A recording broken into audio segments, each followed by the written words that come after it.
중간고사 범위는 아닐 것 같아. 조금은 들어갈 수 있어. 아까 조금은 중간고사에 들어갈 수 있는데, 그래서 요번 주, 다음 주 정도까지는 수업을 계속 진행을 하고, 그 다음에는 개학기죠. 다음 주 여러분들 언제부터 개학이야? 18일부터 개학인가? 이미 했나? 11일. 내일 모레? 그래서 요번 주 다음 주까지만 수업하고 그 다음부터 거의 이제 뭐 바로 중간고사 대비를 들어가야겠죠? 다음 주, 다다음 주부터는 4주 조금 더 돼요. 시험 대비가 5주 많이 나오는 학교는 5주가 되는 거고 좀 적게 나오는 건 4주. 그래서 다다음 주 되면 또 시험 대비 교재가 또 나가게 될 겁니다. 또 쳇바퀴를 돌아요. 고등학교 학생 된 지 얼마 됐다고 벌써 반이 넘게 지나갔어. 훅 간다. 하여튼 그래서 진도를 조금만 더 나가놓고 중간고사 대비를 합니다. 오케이? 오늘 할 건 생태계예요. 생물과 환경. 생물과 환경? 한마디로 생태계. 너 다음 주에도 니네 엄마하고 심층 상담할 거야. 연속으로 계속 듣고 있어. 집에서 5분, 10분 일찍 나오면 될 거를 늘 이렇게 지각을 하고 있었고. 자, 생태계를 구성하는 요소는 여기는 이해할 것이 암기야. 용어 뜻을 정확하게 알아야 돼요. 생태계를 구성하는 요소는 쉽게 얘기해서 생물적 요소와 비생물적 요소를 나눠요. 생태계, 에코시스템, 생물과 환경의 영향을 주고받으면서 유지하는 어떤 살아있는 체계? 이게 생태계야. 그래서 생태계를 크게 생물적 요소와 비생물적 요소로 나눌 수가 있다고. 크게. 종류를 따져보면, 생태계의 종류를 따져보면 뭐 열대우림이 생물의 종다양성이 가장 높은 지역. 그리고 산림, 숲을 얘기해. 초원, 풀밭초, 갯벌, 사막, 연못 이런 것도 다 알 거고. 사실 여러분 학교 운동장도 하나의 생태계라고 볼 수도 있어요. 물론 종다양성은 굉장히 떨어지지만 이런 각각이 전부 다 생태계의 종류입니다. 그런데 생태계에서 이건 무슨 그림을 이렇게 하는 거야? 생태계 구성 요소 중에 개체화, 개체군, 군집, 생태계 구성 요소들을 얘기하거든? 개체는 한 마리 한 마리를 뜻해요. 우리도 하나 개체라 그래. 사람 한 명 한 명이 개체야. 근데 중요하게 알아둘 건 이 개체군이라는 단어랑 군집이라는 단어를 반드시 구분해서 암기할 거예요. 그래서 군집이 들어가야 될 곳에 개체군이라는 말을 집어넣어서 틀린 문장을 만들든지, 혹은 개체군이라는 단어가 들어가야 되는데 군집이라는 단어를 집어넣어서 틀린 문장을 만들어요. 시험의 출제 빈도가 매우 높았어요. 이거 원래 옛날에는 고등학교 2학년 때 배우는 생물 1 파트에 나왔었거든요. 근데 지금 통합과학으로 거의 똑같아. 거의 내용이 거의 똑같아. 그러니까 그때도 수능이 나오고 모의고사에 나오고 내신에 나왔던 문제가 너희들한테 그대로 나올 수 있겠지. 당연히 똑같이. 그래서 개체군과 군집을 명확히 알아라. 개체군 같은 종의 집합이야. 개체군이 뭐라고? 같은 종의 집합이야. 그러니까 개체군 안에는 다른 종이 있으면 안 돼. 다 같은 종만 있어야 돼. 쉽게 해서 개떼, 개만 얘기해. 소떼, 소만 얘기해. 같은 종의 집합이에요. 근데 군집은 일정 영역에 있는 개떼, 소떼, 말떼, 닭떼 다 여러 종들의 집합을 한꺼번에 얘기할 때 군집이라고 얘기하는 거야. 그래서 이 말을 문장에서 살짝 단어를 바꾸면 애들이 많이 틀리더라고. 도대체 왜 틀리는지는 나는 모르겠어. 그래서 항상 개체군이나 군집이라는 말이 나오면 여기에 들어갈 문장에 저 단어가 옳은 건지를 항상 생각해 봐야 돼. 개체군이 맞는 건지 군집이 맞는 건지. 얘네들 플러스 쉽게 얘기해서 군집은 종 다양성이 높을수록 군집이 크겠죠. 여러 종 다 합쳤으니까 거기에 환경 요소까지 합치면 생태계가 되는 거예요. 생태계는 뭐하고 뭐를 합친다? 생물적 요소와 비생물적 요소. 생물적 요소하고 비생물적 요소인데 조금 전은 생물적 요소를 그룹별로 본 거야. 자, 그러면 생태계 구성 요소와는 생물적 요소. 무슨 요소? 우리 초등학교 5학년 때 처음 배웠나? 저걸 4학년 때 처음 배웠나? 생태계 구성 요소. 생산자, 소비자, 분해자. 언제 하는 거냐? 이거 초등학교 4학년 때 하는 거냐? 5학년 때 하는 거냐? 내가 초등학교는 가르쳐본 지 한 20년 돼가지고 초등학교 학생들은 한 20년 전에 가르쳐봐가지고 어디 나온지 모르겠다. 기억 안 나? 이것도 반납하고 왔어? 없구나. 생산자, 소비자, 분해자 언제 배운 거야? 도대체? 하여튼 초등학교 때 배웠던 기억은 있어, 그렇지? 자, 생산자 뭐냐? 광합성 할 수 있는 애들을 얘기해야 돼. 뭘 한다고? 광합성을 해야 되니까 보통 녹색 식물 이렇게 얘기를 합니다. 가끔 그냥 식물 이러면은 오답이 될 수 있는 이유가 기생식물들이 존재를 해. 뭐가 존재한다고? 지가 광합성 안 하고 뿌리를 남의 채관에다가 박아가지고 영양을 쪽쪽 빨아먹는 그런 종류의 식물도 존재를 해요. 가장 대표적으로 겨우살이 이런 애들이 있는데 그래서 보통 광합성을 할 수 있다. 광합성을 하는 애들은 보통 녹색이니까 녹색 식물 이렇게 얘기하는 경우가 있어. 근데 플랑크톤 혹은 조류라고 부르는 애들이 있거든? 여기서 조류는 새 아니야. 녹조류, 홍조류 얘기할 때 그 조류 얘기하는 거야. 얘네들도 광합성을 할 줄 알아요. 저기 그 플랑크톤에 해당하는 게 조류에 해당이 됩니다. 그래서 보통 생산자를 다른 말로 이렇게 얘기해요. 독립영양생물. 뭐라고 한다? 독립영양생물이라고도 합니다. 즉, 세상에 홀로 존재할 수 있다. 왜? 내가 필요한 영양은 내가 만들어서 내가 소모하니까. 소비자하고 분해자를 합쳐서는 종속영양생물이라고도 해요. 얘네들은 스스로 유기물을 만들지는 못합니다. 스스로 영양분을 만들지 못해요. 그래서 반드시 먹어줘야 되는 애들이야. 그럼 우리는 어디에 해당될까? 아니, 지금 독립하고 종속 얘기하는데 갑자기 왜 그런 튀어해? 어디에 해당할까? 종속영양생물이야. 그럼 세상에 최초로 등장한 단세포 생물이 있을 거지? 뭐라고 가르쳐줬지 내가? 세상에 최초로 출현한 단세포 생물은 독립영양생물이라고 했어? 종속영양생물이라고 했어? 종속영양생물이라고 했어. 세상에 최초로 등장한 단세포는 종속영양생물일 걸로 추측을 한다고 했어. 독립 아니야. 자, 소비자는 먹는 거. 분해자는 보통 이거 통칭 세균과 요거 합쳐서 균류 이렇게 표현합니다. 사실 곰팡이랑 버섯은 친인척 관계예요. 둘 다 균사체라는 걸로 번성을 하는데 곰팡이는 좀 엉성하게 번성하고 버섯은 좀 단단하게 번성을 하는 거야. 버섯들 잘 먹어? 네. 버섯을 안 먹어요? 오 마이 갓. 선생님 고기 먹으러 갈래? 버섯 먹으러 갈까? 그러면 소고기가 아니면 버섯 이러는데 보통 나한테 버섯은 돼지고기보다 위에 있어. 나한테 버섯 맛있잖아 버섯.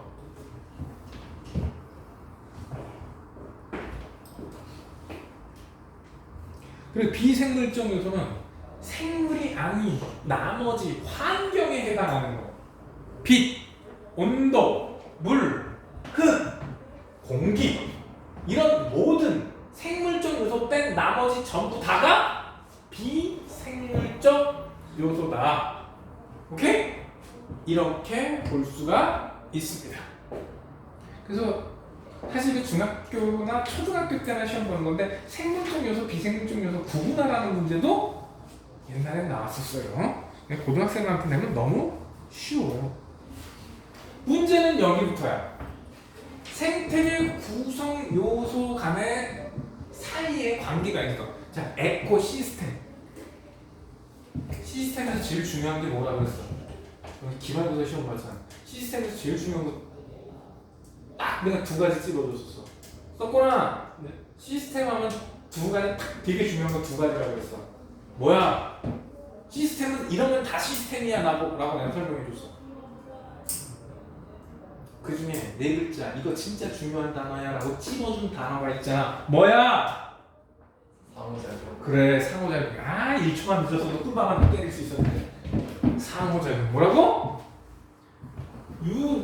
구성 요소 간에 상호작용을 한단 말이야. 그 상호작용이 누가 누구한테 영향을 주느냐에 따라서 이름이 정해져 있어요. 작용. 뭐가 있다고? 작용. 작용은 요 1번이 작용이야. 1번이 뭐라고? 작용이야. 환경적인 요소, 즉 비생물적 요소가 생물한테 영향을 주면 작용이야. 날씨가 추워서 털이 겨울에 추워지면 동물들 털갈이 하죠. 털갈이 하죠. 이런 거 작용. 가을에 추워졌더니 낙엽이 떨어졌다. 햇빛이 강해졌더니 광합성량이 많아졌다. 즉 환경에 의해서 생물의 행동이 바뀌었지. 그런 게 작용. 그럼 반대로 여기서 2번에 해당하는 거는 반작용이라고 해요. 이거 내년에 생물 듣는 사람은 이거 그대로 다시 나와요. 작용 반작용이 그대로 다시 나와. 반작용은 석건이가 똥을 너무 많이 싸서 환경이 지저분해졌다. 즉 생물에 의해서 생물적 요소에 의해서 환경이 영향을 받으면 반작용이라고 그래요. 그리고 여기 상호작용. 뭐라고? 우리 이 상호작용은 그렇죠. 기권과 수권의 상호작용. 생물권과 기권의 상호작용. 이거 했었지? 이거하고 비슷해. 근데 다른 상호작용도 내 상호작용이 있고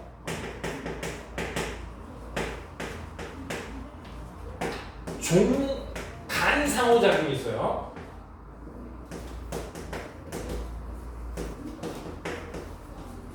종내 상호작용이다. 종내니까 같은 종끼리 상호작용하는 거야. 내가 가갖고 석훈이 쉽게 늦었어요. 꾸명을 빡 때렸어.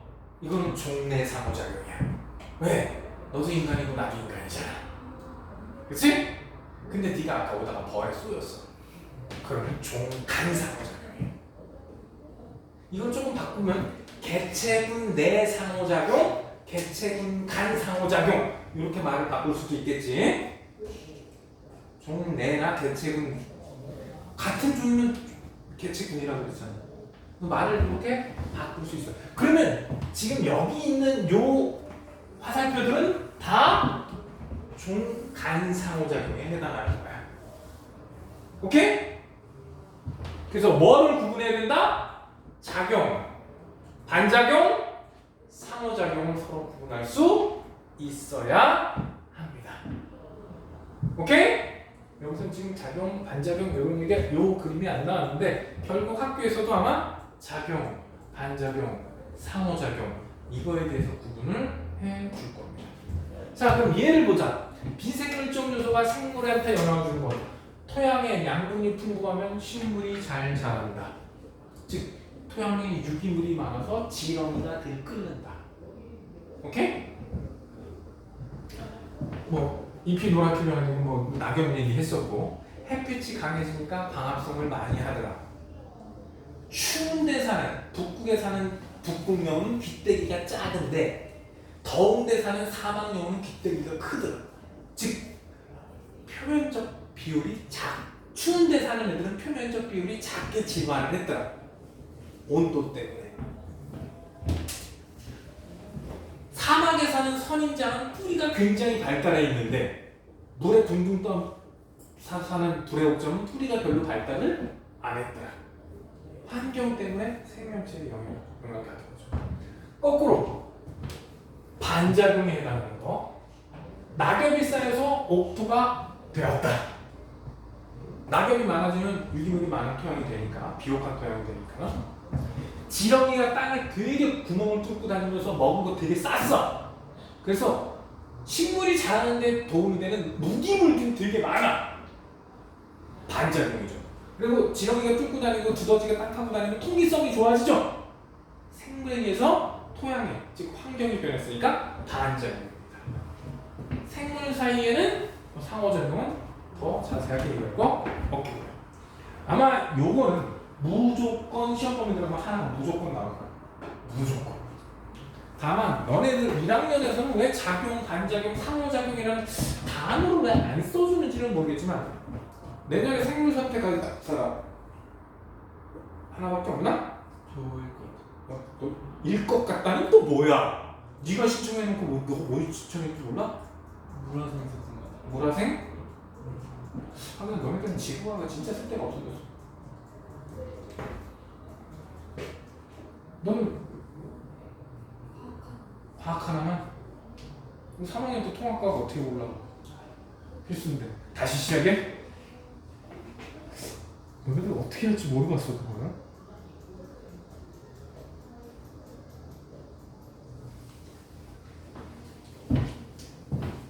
사실 지금 이 내용은 고등학교 2학년 생물 1의 마지막 과목하고 내용이 너무 비슷해요. 너네는 또 다른 내용이 달라요. 이거 너네는 이 내용 별로 없어. 생물 1에 가도. 자, 생물과 환경의 상호작용으로 들어갑니다. 빛과 생물. 여기서는 이거를 어느 정도까지 설명을 해줘야 될지 애매한데 여기서 그러니까 작용 반작용의 예가 이제 나오는 거야. 작용 반작용의 예가 나오는데 일단 빛과 생물. 자, 이거부터 합시다. 우리 중학교 때 원래 했어야지 정상인데 Lx는 럭스라고 빛의 세기 단위예요. 즉 빛의 세기에 따라서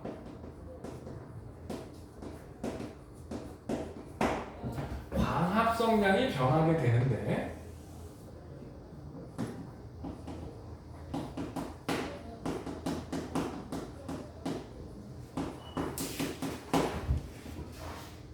이런 놈이 있고 요런 놈이 있어요. 요거는 양지식물, 요거는 음지식물을 뜻하는 그래프야. 양지식물은 자라는데 햇빛이 많이 필요한 애들을 양지식물이라 그러고요. 빛이 조금만 있어도 자랄 수 있는 애들을 음지식물이라 그래. 이때 요 지점, 요 두 지점을 광포화점이라고 합니다.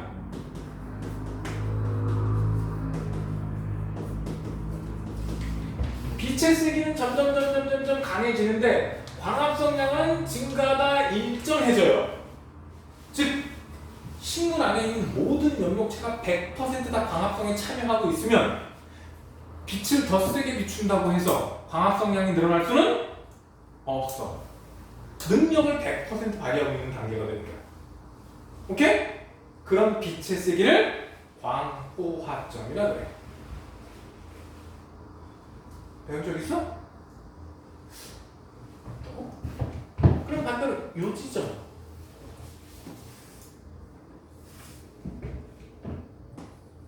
마치 겉에서 보면 광합성량이 제로인 것처럼 보여요.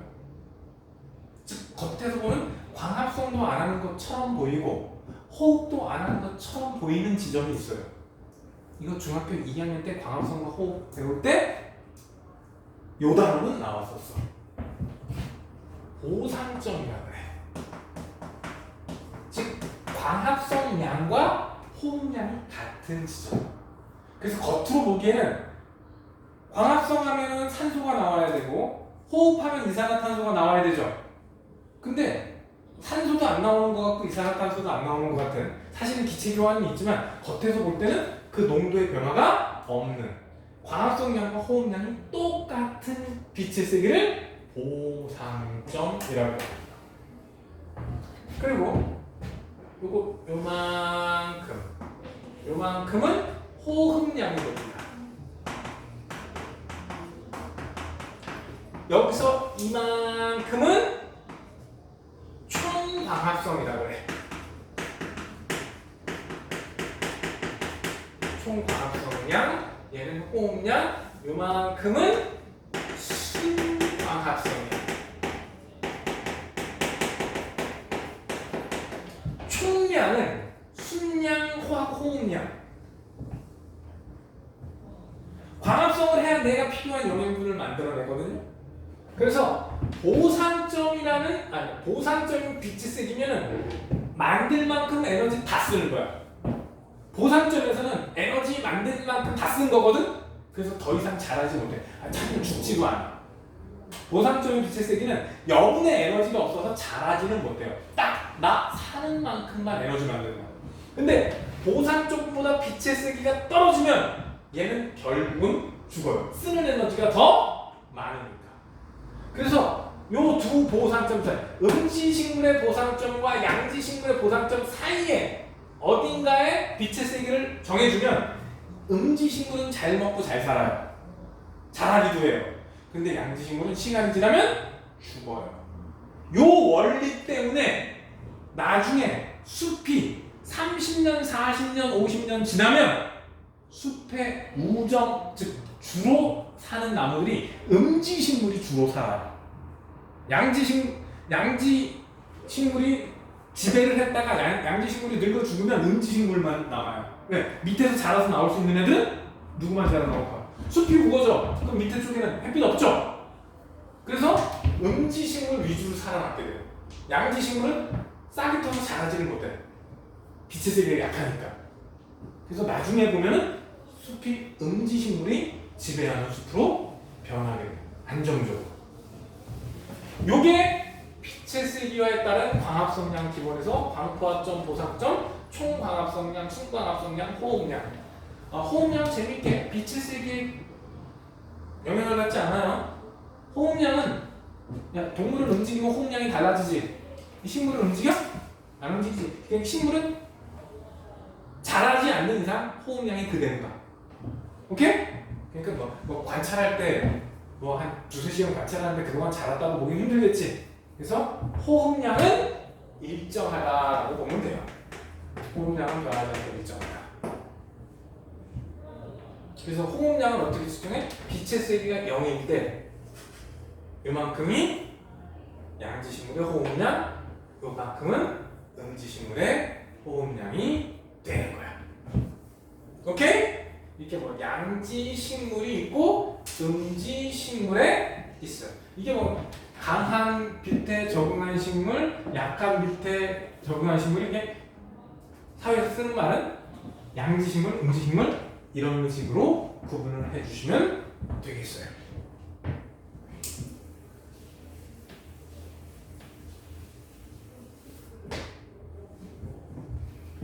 양지식물, 음지식물. 그런데 그 밑에 조금 보면 양엽이 있고 음엽이라는 말이 나오는데 이거 양지식물, 음지식물하고는 달라요. 이 양엽과 이거 보통 양엽, 얘를 음엽 이렇게 얘기를 하는데 가만있어 봐. 엽자가 비읍이냐 피읍이냐?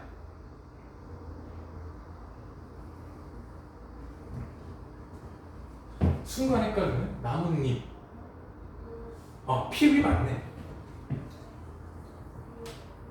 하나의 개체 안에서도 나무가 한 그루 이렇게 있는데 뭐 햇빛이 이렇게 들어온다. 그럼 이쪽은 양엽이 돼요. 햇빛이 강한 쪽은. 반대로 이쪽은 그늘지겠지. 여기는 음엽이에요.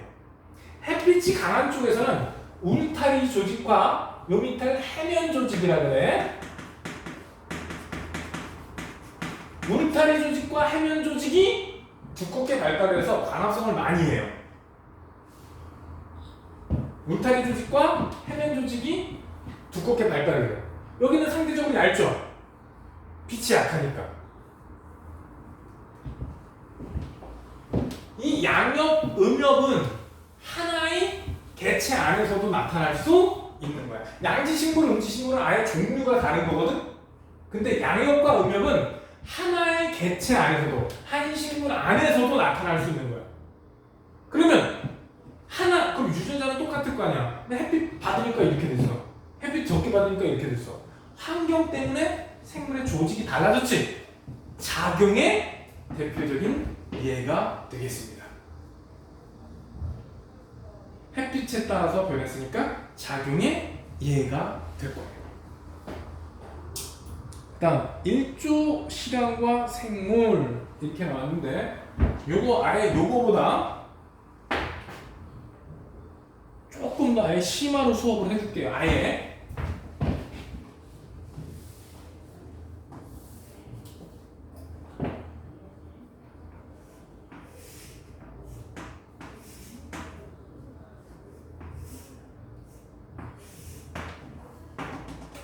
여기 12시간이라고 되어 있는데 12시간은 의미 없어요. 임계 시간이라 그래. 무슨 시간?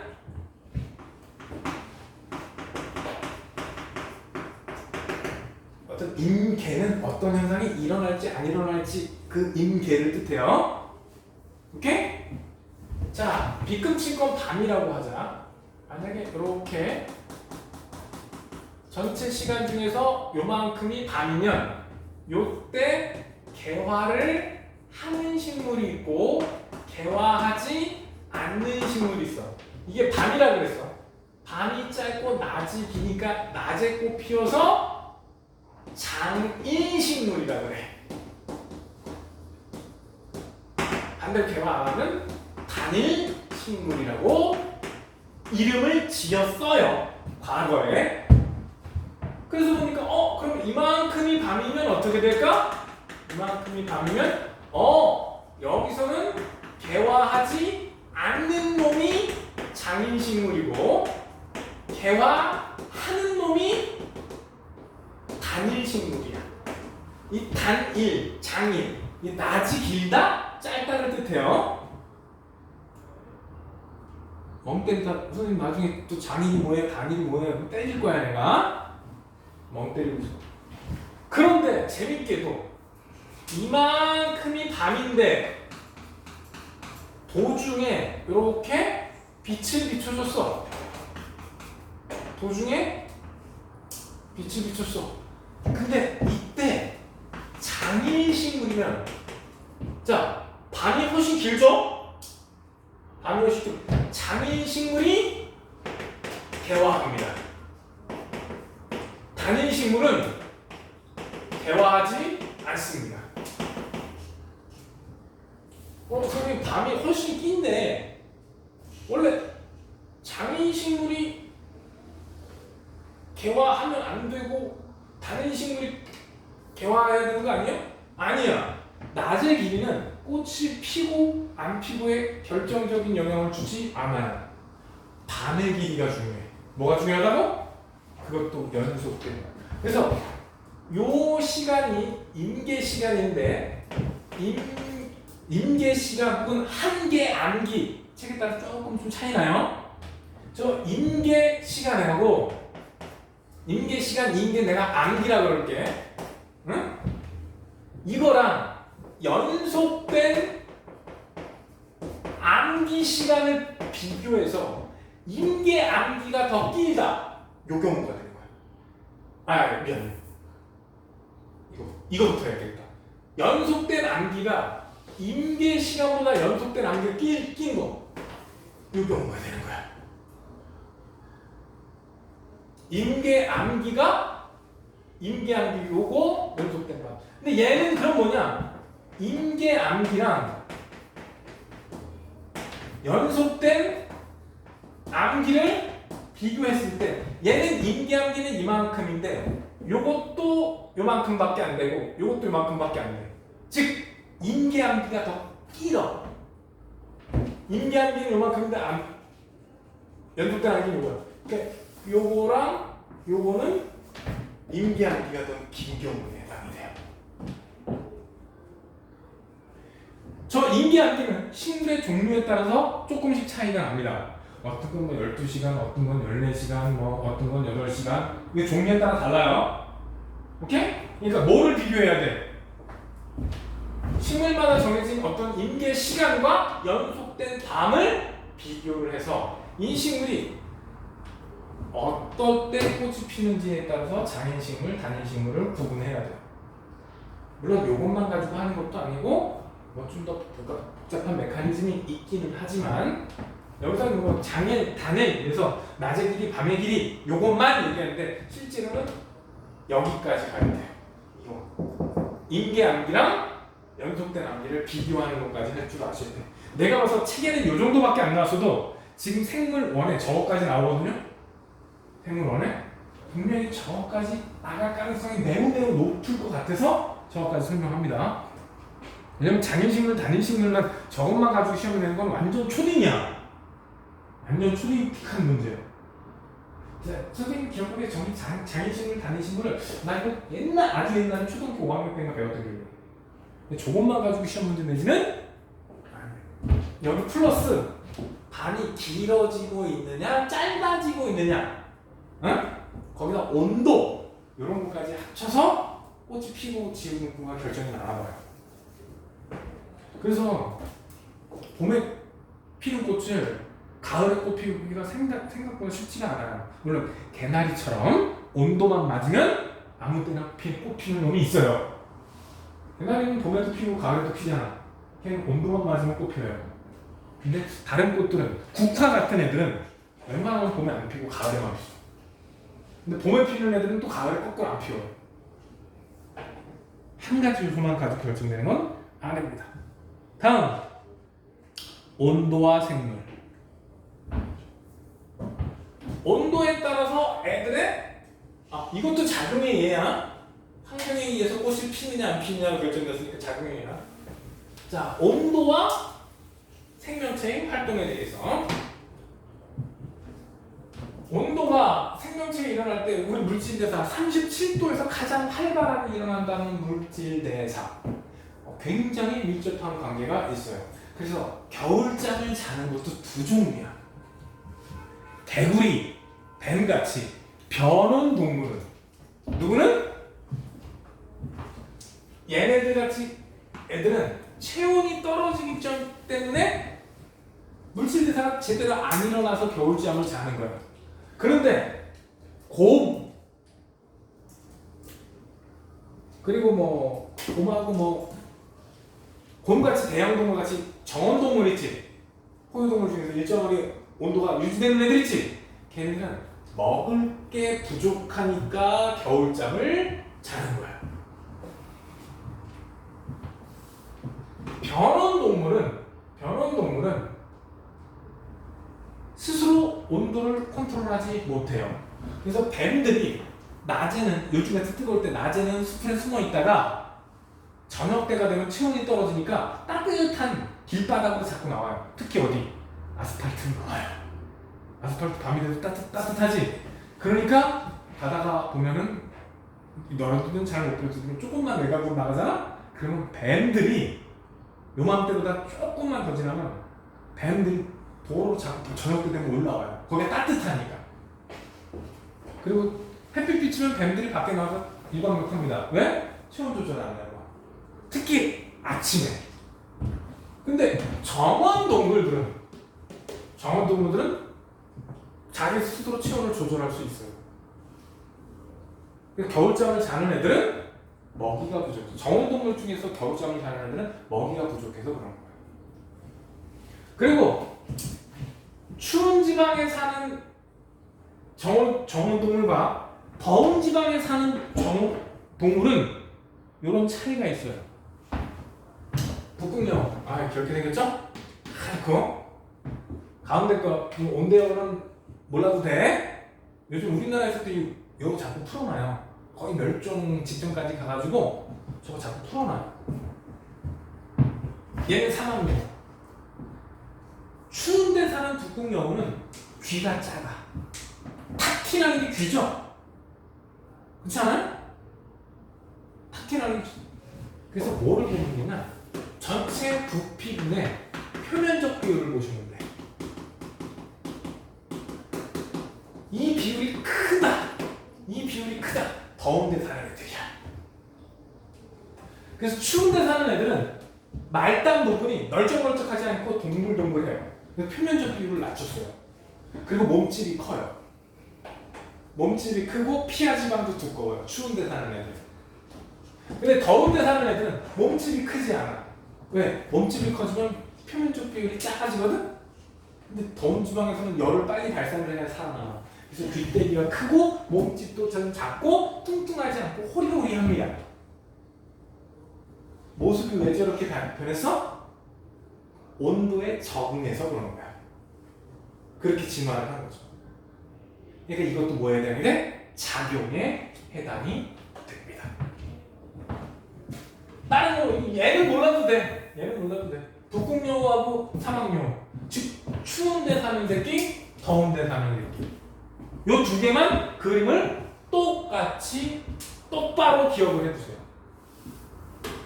그럼 설마 정온동물과 병온동물 구분 못하는 거 아니겠죠? 정온동물이라고도 그러고 항온동물이라고도 그래요. 항상 온도가 일정하다. 항온동물.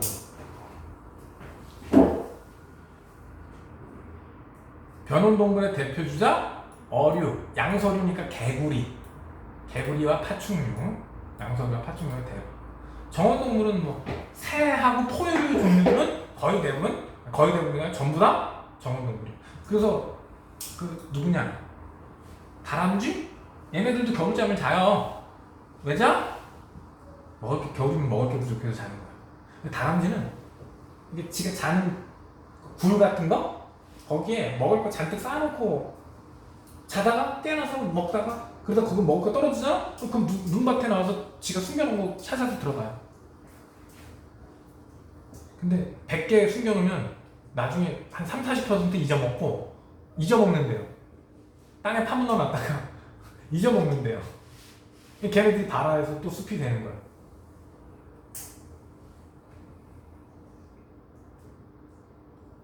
곰도 마찬가지고. 곰은 겨우 내내 그 지방을 소모하거든? 겨우 내내? 왜냐면 나와서 뭐 먹을 만한 거 없으니까. 자, 펭귄은 겨울이 오기 전 털갈이를 한다. 너 펭귄만 그럴까? 다른 동물 중에서도 털갈이 하는 애들 되게 많잖아. 집에 개 키우는 사람, 집에 개나 고양이 키우는 사람. 야, 한 명도 없어? 안 키워? 키웠어. 안 키워? 안 키워? 저도 키웠었어요. 지금은 현재는 안 키우는 거고. 선생님 집에서 웬만하면 안 키워요. 집 밖에서는 키워도 집 안에서는 안 키워요. 왜냐면 알 거야. 그놈의 털 장난 아니지? 고양이가 침대에 오르락내리락 하면 특히 봄, 가을에 털갈이 할 때 있죠. 강아지하고 온 집안이 털 천지야. 나 아직도 친구 집에 잠깐 놀러가서 침대에 잠깐 누웠다. 그냥 겨울인데 그 모지 코트 있죠. 모지 코트 입고 가서 잠깐 침대에 이렇게 누웠다 일어났는데 집에 와서 내가 깜짝 놀랐잖아. 등에 옷을 딱 벗었는데 어디서 못 보던 그 갈색 털들이 이렇게 떨어져 있는 거야. 뭐야? 잠깐 누웠다. 그 집에 진짜 5분도 안 있다 왔거든. 그 침대에 잠깐 누웠다가 이랬다가 진짜 5초 10초 만에 일어났어. 근데 등에 털이 와 그렇게 많은 줄 몰랐어. 그래서 이제 찍찍이 같은 거 떼어내는데 와 떼어내도 끝이 없는 거야. 잠깐 그 집에 들어갔다. 환장하고 털이 진짜. 그래서 요즘 그러잖아. 그 반려묘나 반려견 그 깔판 쓰던 거 있지. 그거 공용 그 빨래나 거기서 빨래하지 말라고. 털이 장난 아니에요. 그 사람들 하고 가지고 그 다음에 쓰는 사람 있지? 그 사람으로 환장하는 거야. 만약에 그 사람이 털 알러지가 있다고 생각해요. 그거 다 봐봐야 되는 거야. 그래서 요즘 그 빨래방 같은 데 보면은 그 애견용품이나 이런 거 있지? 여기서 세탁하지 말라고 경고문 붙어 있잖아. 그 털갈이 외에 이것도 작용이야. 환경 때문에 변하는 거. 여기서 보면 포유류는 서식지의 기온에 따라 몸집과 몸 말단 부위의 크기, 몸 말단 부위의 크기, 이게 전부 다 표면적 비율이, 즉 열 발산할 수 있는 면적 비율이 커지느냐 작아지느냐. 그래서 추운 지방에서 북극곰 이런 애들은 되게 커요. 여우도 사이즈가 좀 있어. 근데 열대 지방에 사는 여우는 확실하게 사이즈가 좀 작아집니다. 그래서 시험에 잘 나오는 게 이 여우의 모양이야. 너무 확 차이가 나기 때문에 여우의 귀때기 모양 가지고 시험에 되게 잘 나옵니다. 그 다음 식물의 적용에 털송이풀. 자, 되게 추운 데 사는데 꽃에 털이 뽀송뽀송하게 나와 있는 대표적인 꽃이 있어요. 되게 눈 속에 피는 꽃이라는, 몰라? 눈 속에 피는 꽃? 에델바이스라고 있잖아. 에델바이스는 우리나라에서도 이름이 되게, 동요인가? 그 노래도 있고 되게 유명하잖아. 에델바이스 어떻게 생겼는지 몰라요? 오마이갓, 너무 상식이 부족한 거 아니야? 사운드 오브 뮤직에 나오는 그 대표적인, 보면은 털이 뽀송뽀송하게 있어요. 이런 식으로 털을 이렇게 겉에 털 같은 거로 이렇게 덮여 있어요. 왜? 되게 추운 눈이 내렸을 때 그때 피는 꽃이라 열을 보호해야 될 거 아니야. 열이 안 방출되게 이런 식으로 털복숭이처럼 보송보송하게 이렇게 털이 보송보송하게 나와 있어요. 기온이 매우 낮은 이런 데서는 뭐 털송이 잎이나 꽃에 털이 나 있어 체온이 낮아지는 걸 막는다. 대표적으로 에델바이스 있고. 그리고 우리나라 같이 화력수들은 가을이 되면 낙엽을 떨어뜨려요. 뭐 색깔이 변하는 것도 있지만 낙엽이 떨어져요. 낙엽을 떨군다. 이게 표면적으로 줄이는 일이야. 겨울이 돼서 표면적인 넓으면 얼어 죽을 수가 있어요. 열을 많이 뺏기기 때문에. 그래서 가을 되면 낙엽을 떨어뜨렸다가 겨울이 되면 다시, 봄이 되면 다시 싸게 태우는 거. 이런 것도 온도에 따른 거. 그 다음 물에 따른 작용에 의해. 물에 따른 가장 대표적인 게 아까 선인장. 집에 선인장 있는 사람. 너 선인장 하나 없어? 야, TV나 컴퓨터 모니터 앞에 선인장 하나 전자파 먹으라고 이렇게 안 갖다 놨어? 물론 말도 안 되는 얘기지만 10몇 년 전까지만 해도 2000년 넘어와서 2010년, 15년 이때까지만 해도 모니터 앞에 선인장 하나씩 갖다 놨어요. 걔가 유해 전자파를 흡수한다. 그런 과학적 근거가 있는지는 모르겠으나 하여튼 특히 2000년 초반 너네만 태어난 지 얼마 안 됐을 때 고무령까지만 해도 모니터 앞에는 선인장 하나씩 갖다 놨어요. 전자파를. 근데 선인장이 전자파를 흡수하나?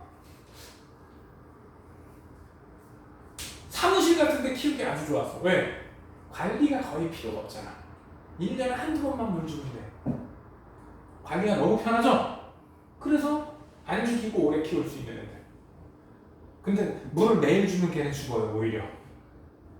근데 얘네들은 워낙 건조한 지역에 살지? 그럼 비가 오면 많이 오겠어? 적게 오겠어? 많이 오니까 사막에 비가 오면 많이 와? 조금만? 조금만. 그러니까 깊숙이 젖어 안 젖어? 그러니까 선인장들은 뿌리를 밑으로 내려서 크지 않고 옆으로 번져요. 오케이? 그래서 선인장 키우는 애들은 화분을 깊숙이 만들 필요가 없고 옆으로 넓은 걸 키우는 게 좋아요. 네, 뿌리가 넓게 번지니까. 그리고 평소에는 뿌리털이 별로 없어. 그래서 비가 오면 뿌리털을 순간적으로 쫙 만들어서 물을 쫙 흡수해. 건조해지면 다시 뿌리털을 퇴화시켜요. 없애요. 그리고 저수 조직, 즉 물을 저장하는 조직이 발달하지. 영화나 이런 데 보면 사막에서 그 선인장 짜다가 물 짜먹잖아. 선인장이 물을 많이 포함하니까. 심한 경우는 몇 년 동안 비가 한 번도 안 와도 선인장은 버텨요. 야, 사막에서 아무 선인장이나 먹으면 죽어. 선인장 대부분 독성이 있어서 먹으면 설사하고 구토하고 해서 오히려 탈수증이 심해져서 죽어요. 아무거나 먹는 거 아니야. 먹을 수 있는 건 두세 종밖에 없대요. 선인장은 어떻다고? 저수 조직이 되게 발달해 있어. 뿌리가 발달해 있고 저수 조직이 발달해 있어. 전체 몸무게 중에 뿌리가 차지하는 비율이 되게 높아요.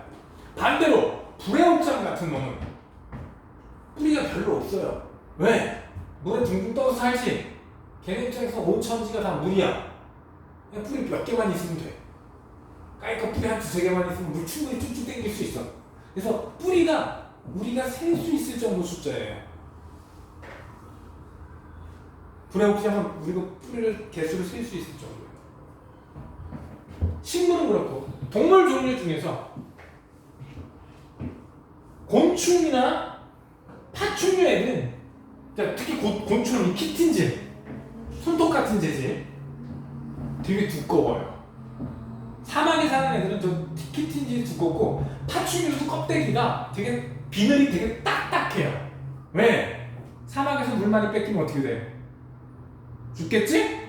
그래서 수분을 뺏기지 않기 위해서 키틴질이 되게 발달하고 비늘이 딱딱하게 발달을 해서 수분을 잘 안 뺏겨요. 그리고 사막에 사는 캥거루쥐라고 있거든? 얘네들은 소변에 요소 성분이 굉장히 높아요. 우리 소변 보면 한 3%? 그거밖에 안 돼. 소나 이렇게 개 이런 거 소변 보면 한 3%그 정도밖에 안 돼. 근데 캥거루쥐는 농도가 굉장히 높아요. 20% 30% 이렇게 돼. 왜? 사막에서 소변 자주 보면 어떻게 될 것 같아요? 물을 뺏겨서 죽어. 소변을 자주 본다는 건 물을 많이 버린다는 얘기지. 그러면 수분 부족해서 죽을 수가 있어. 그러니까 최대한 농축해서 소변을 찔끔 보는 거예요.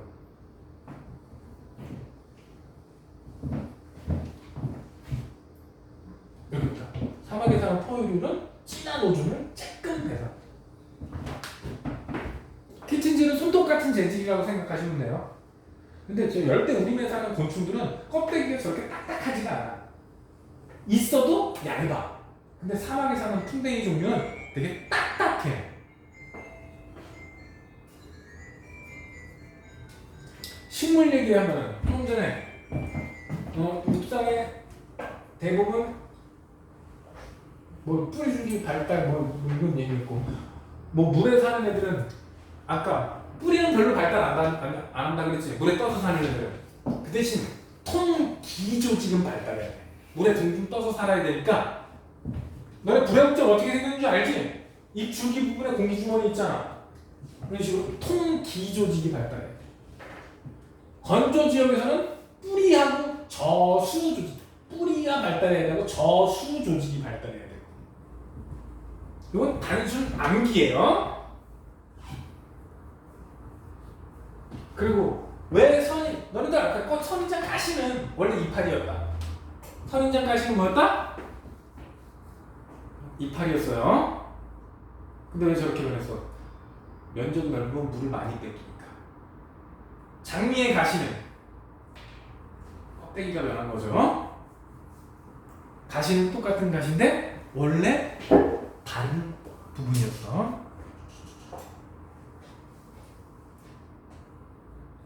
자, 토양과 생물에서 생물의 적응. 바닷가에 사는 함초, 이게 함초야, 이거 함초.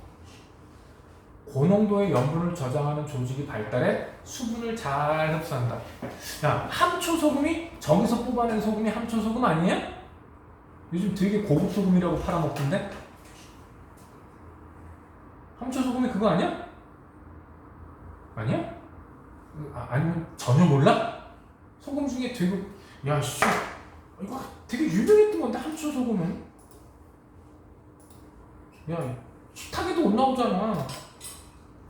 요즘 함초 소금이라고 되게 이렇게 비싸게 팔아요. 다른 소금보다 비싸게 이렇게 고급지게 이렇게 포장해서 팔아요.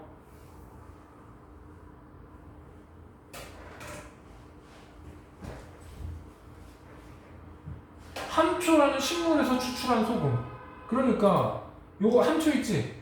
응? 바닷가에서 그 염전이나 이런 데서 사는 얘 해갖고 여기서 소금 추출한 거야. 근데 왜 그게 특별히 비싸지? 향이 좋나? 하여튼간 그렇대요. 그래서 얘네들은 염분을 저장하는 조직이 발달. 그래서 염분이 있는 땅은 원래 농사를 잘 못 짓거든요. 그러니까 얘네들을 키우는 거야. 그래서 얘를 뽑아서 제거를 하면 토양에 있는 염분도 같이 제거가 되지. 그래서 얘네들을 막 키우고 그런다. 토양의 깊이에 따라 공기의 함량이 달라. 그래서 표층에 사는 애들, 깊숙이 사는 애들, 이런 애들이 미생물이 달라요. 즉 환경에 따라서 미생물의 분포가 달라져요. 이것도 작용에 의해. 깊숙한 곳에는 산소가 없는 무산소 세균, 무기 호흡하는 혐기성. 여기 무산소 세균 있지? 이걸 혐기성이라고도 그래. 책에 따라서 요거를 혐기성이라고도 그러고 얘를 호기성이라고도 그래. 이거는 책에 따라서 좀 달라서 얘기해줍니다. 호기성. 이 호자가 좋은 호자 써서 산소를 좋아하는 놈. 혐기성은 산소 있으면 잘못하면 뒤질 수도 있어요.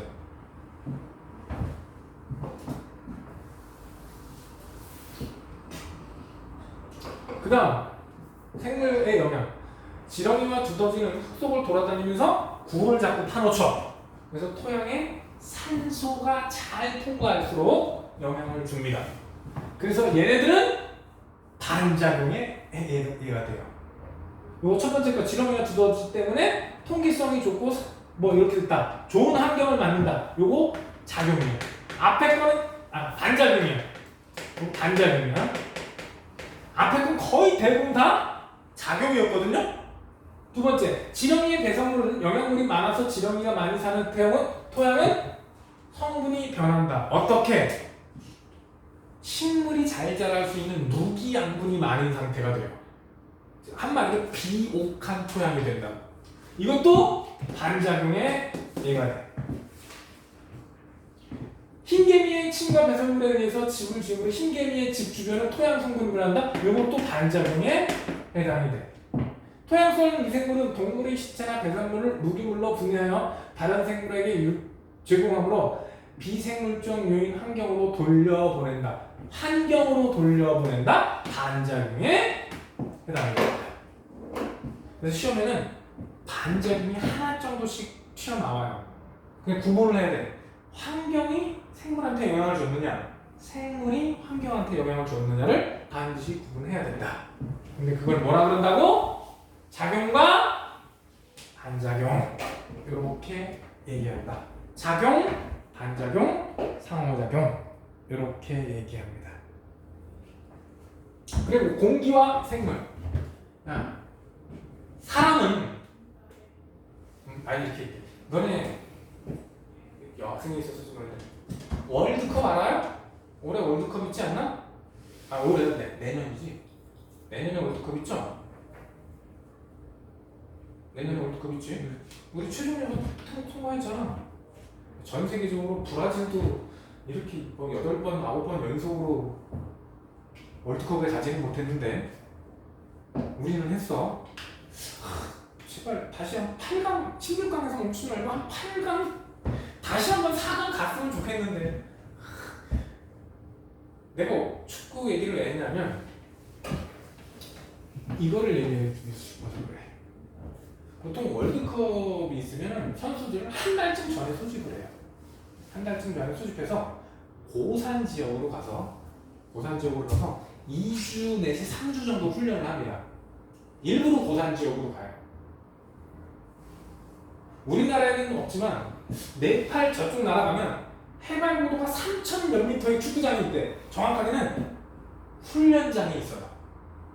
그럼 그 높은 데 가서 하다 보면 처음 며칠 동안 죽을 것 같이 힘들대. 삼각대기 올라가서 하면 산소 농도가 적죠. 그래서 처음 며칠 동안 되게 힘들대요. 잘못하면 고산병 올 수도 있고. 그런데 거기서 2주, 3주 버티면 어떤 일이 벌어지냐? 적혈구 수치가 올라가요.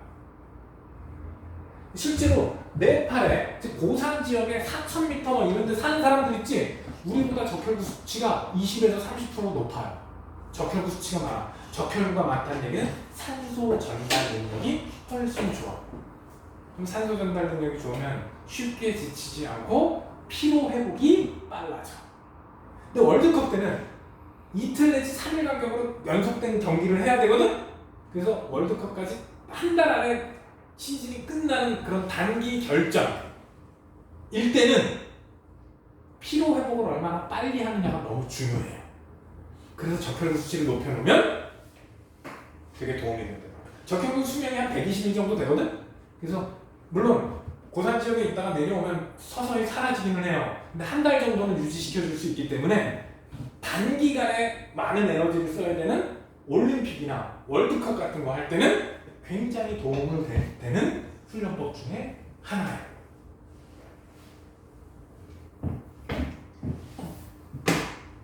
환경 때문에 생명체가 바뀌어서 작용이 이해가 됩니다. 일부러 이걸 이용해서 고산 지역에 가서 축구 훈련을 하는 거예요.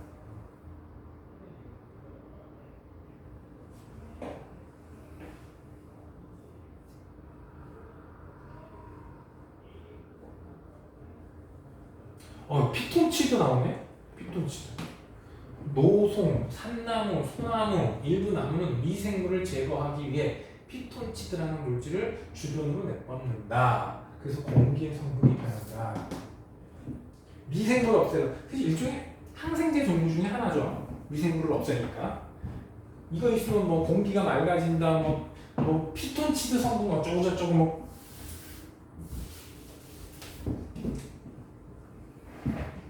광합성을 하면, 그럼 요걸 뭐겠어? 이것도 반작용이, 요거랑 요것도 반작용에 해당이 될 수 있어요. 요 두 개도. 식물이 광합성을 해서 산소 농도가 증가했다. 동물이 호흡해서 이산화탄소 농도가 증가했다. 즉 생명체가 공기를 변하게 했으니까 요거 반작용, 얘도 반작용의 예가 될 수 있어요. 얘는 작용이에요. 그래서 내가 봐서는 요거 시험법 중에 생명체가 환경에 영향을 줬느냐, 즉 반작용이냐, 환경이 생명체에 영향을 줬느냐, 작용이냐, 아니면 끼리끼리 영향을 주고 받았느냐, 상호작용이냐, 요거 구분하는 문제가 나오기 매우 쉬울 것으로 봅니다. 그래서 소단원 하나가 이렇게 끝났고요. 다음 시간까지 요거 풀어서 오늘 질문 못한 내용하고 함께 꼭 다음 주에 질문을 합니다. 오케이? 조금 쉬었다가 생태계 설명할게요. 자, 쉬는 시간을 끝내고 또 시작을 해볼까? 아, 맞다.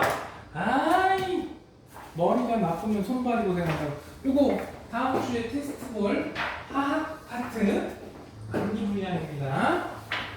12페이지나 돼요, 화학은. 좀 외울 때 좀 많아요. 다음 시간에는 화학만 볼 거고, 그 다음 시간에는 앞에 생명화학 합쳐서 시험 볼 겁니다. 오케이? 테스트 2번 본다고. 너 한 번 써오는 거 다음 주까지 잊지 마. 오케이? 기본 단어를 알아야 문제를 풀지 마. 요번에는 테스트 볼 때 기본 단어도 단어지만 화학식 여러 개 낼 거야. 화학식 여러 개 낼 거야. 화학 파트는 화학식 모르면, 화학식 반응식 모르면 그냥 망가지는 거니까 그거 여러 개 낼 겁니다. 오케이? 잠 깨! 정신 차려! 눈 반쯤 쏘은 동태 눈가를 해가지고. 생태계 평형! 먹이 관계와 생태 피라미드 이렇게 했는데, 생태계가 유지되는 기본 원리가 pin식과 포식이에요. 생태계가 유지되는 가장 기본적인 원리가 뭐라고? 초등학교 때는 이렇게 배웠지? 중학교 때랑 먹고 먹히는 관계. 무슨 관계? 먹는 게 포식이고 먹히는 게 pin식이야. 그래서 피식과 포식, 포식과 피식 관계에 의해서 생태계가 유지됩니다. 생태계 생물은 먹고 먹히는 관계로 엉켜 있고 그로 인해서 생태계가 유지됩니다. 먹이 사슬이 있고 먹이 그물이 있지. 사실 먹이 사슬이라는 개념은 그물에서 한 줄만 딱 따온 거야. 생태계가 먹이 사슬로 연결되어 있지는 않아요. 먹이 그물로 연결되어 있지. 쉽게 해서 생태계에서 딱 한 종만 먹고 사는 애들은 거의 없어요. 근데 딱 한 종만 먹는 애들 있잖아. 코알라, 오로지 유칼립투스 나뭇잎만 먹어요. 되게 웃긴 건 생태계에서 다른 놈들은 유칼립투스 나무를 먹는 애들이 없어. 왜냐면 거기 독성이 있대. 근데 코알라는 그 독성에 내성이 좀 있는 거야. 그래서 걔만 독식으로 먹는 거죠, 혼자서. 근데 문제가 있는데 얘도 독을 해독할 수는 있지만 시간이 걸려서 코알라들이 하루 20시간 잠만 잔다. 얘들 왜 안 움직이고 가만히 있냐고? 그 해독을 시키기 위해서 시간이 걸리니까 먹고 자는 거야. 독점의 대가죠. 근데 우리 생태계에서는 웬만하면 한 가지만 먹고 사는 애들이 웬만하면 있더라 없더라? 없어요. 그래서 먹이 사슬이라는 개념이 있기는 하지만 사실은 다 먹이 그물로 복잡하게 연결이 되어 있습니다. 만약에 먹이 사슬로 연결되어 있다면 하나가 멸종되면 그 뒤로는 그냥 주구장창 전부 다 멸종이야. 근데 먹이 그물이니까 뭐 하나 없어져도 다른 거 먹으면 돼. 혹은 숫자가 줄어들면 다른 걸 잡아먹을 동안 개체수가 다시 늘어나. 그래서 먹이 그물이 복잡할수록 안정적인 생태계야. 먹이 그물이 복잡하려면 어떤 조건이 필요할까? 지난 시간에 했던 건데 먹이 그물이 종다양성이 높아야 된다. 그래. 먹이 그물이 복잡하다는 얘기는 종다양성이 높다는 얘기야. 종류가 많으니까 저 그물이 더욱더 복잡해져. 그러면 그게 가장 안정적인 생태계로 갈 수 있다. 어떨수록? 먹이 그물이 복잡할수록 종다양성이 높다. 같은 말이에요. 오케이?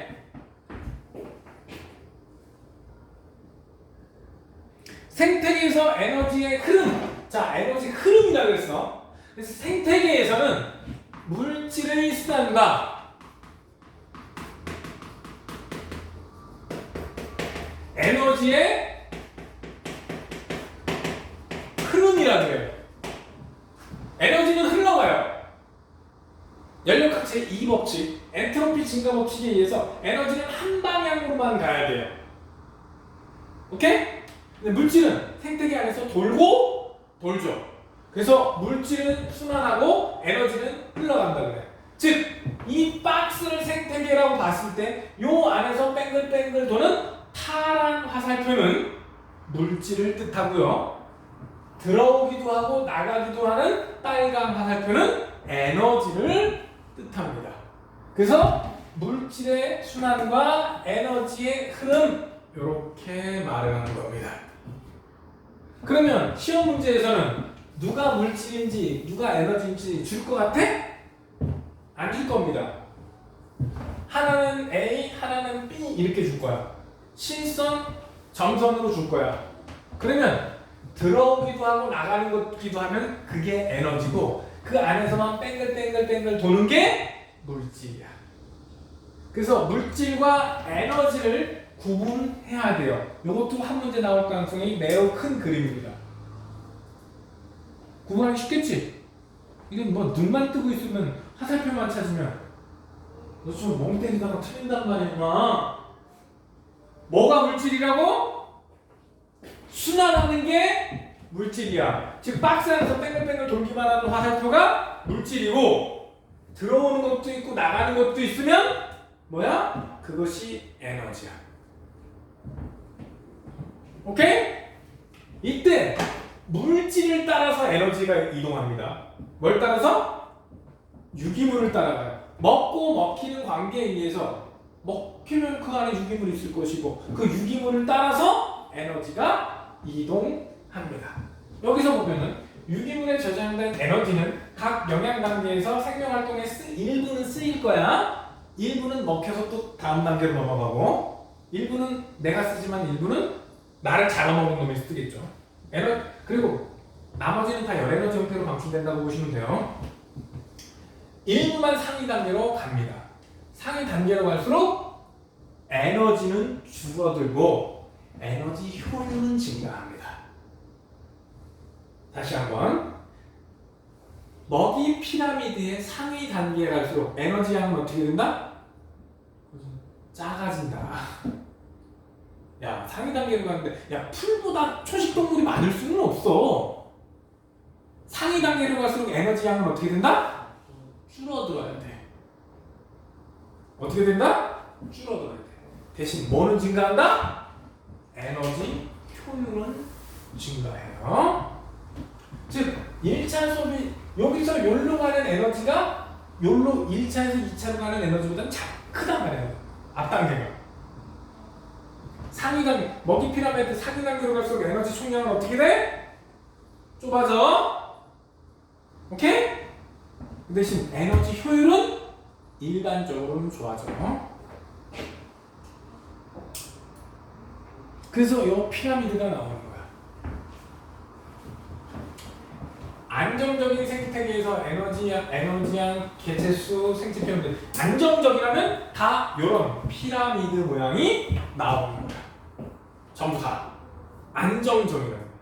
그래서 상위 단계로 갈수록 에너지 양은 어떻게 된다? 상위 단계로 갈수록 에너지 양은 감소하지만 일반적으로 효율은 어떻게 된다? 효율은 증가. 자, 에너지 효율을 어떻게 구하느냐? 좀 예쁘게 써. 에너지 효율은 이전 단계 에너지분의 현재 단계의 에너지 양 곱하기 100, 이것이 에너지 효율이야. 만약에 3차 소비자의 에너지 효율은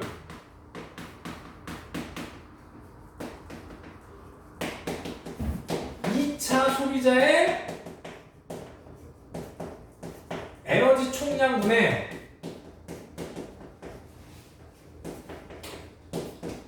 (3차) 소비자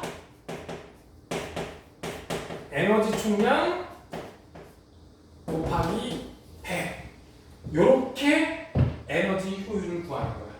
근데 일반적으로 에너지 양은 줄지만 효율이 증가한다. 근데 일반적으로 그러는 거예요. 반드시 효율이 증가하는 것은 아니야.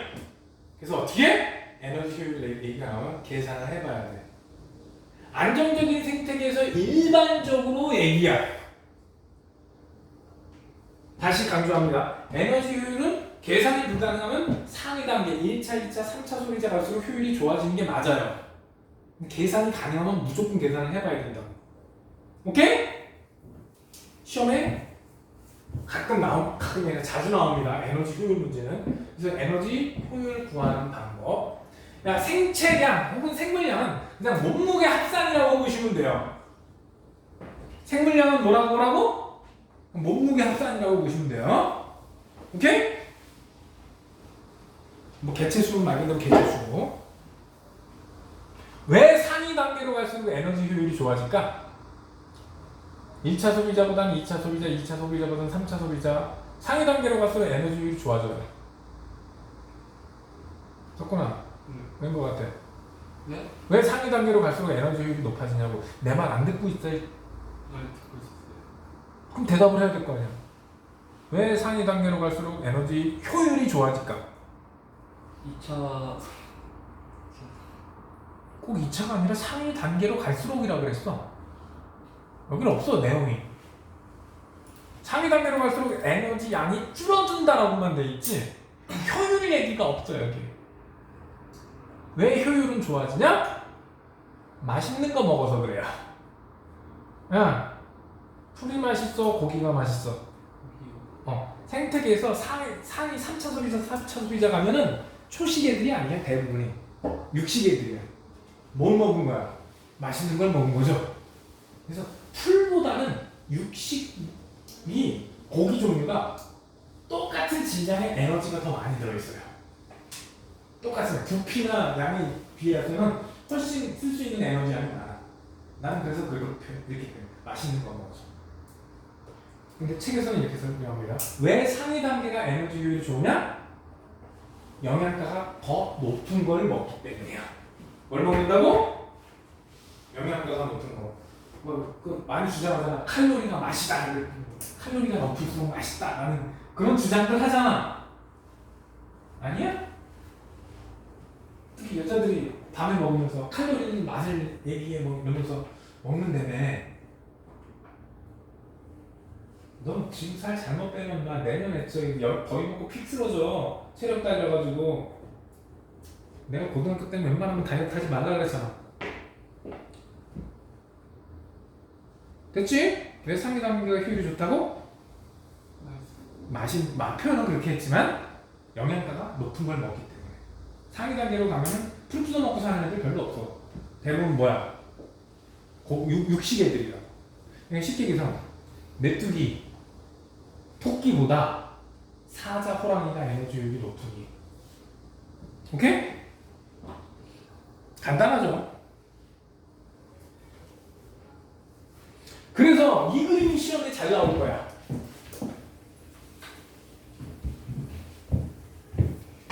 여기서 두 가지 기억하셔야 돼요. 에너지 효율 구하는 것도 아셔야 되지만 여기서 평형을 기억하셔야 돼. 뭘 기억하라고? 평형. 만약에 2차 소비자로 넘어온 게 얼마야? 505 넘어왔죠? 평형. 들어온 만큼 나가야 돼. 들어온 만큼 어떻게 된다고? 그럼 505 들어왔으니까 200 호흡으로 열에너지 형태로 272 나갔어. 죽어서 파묻힌 게 105야.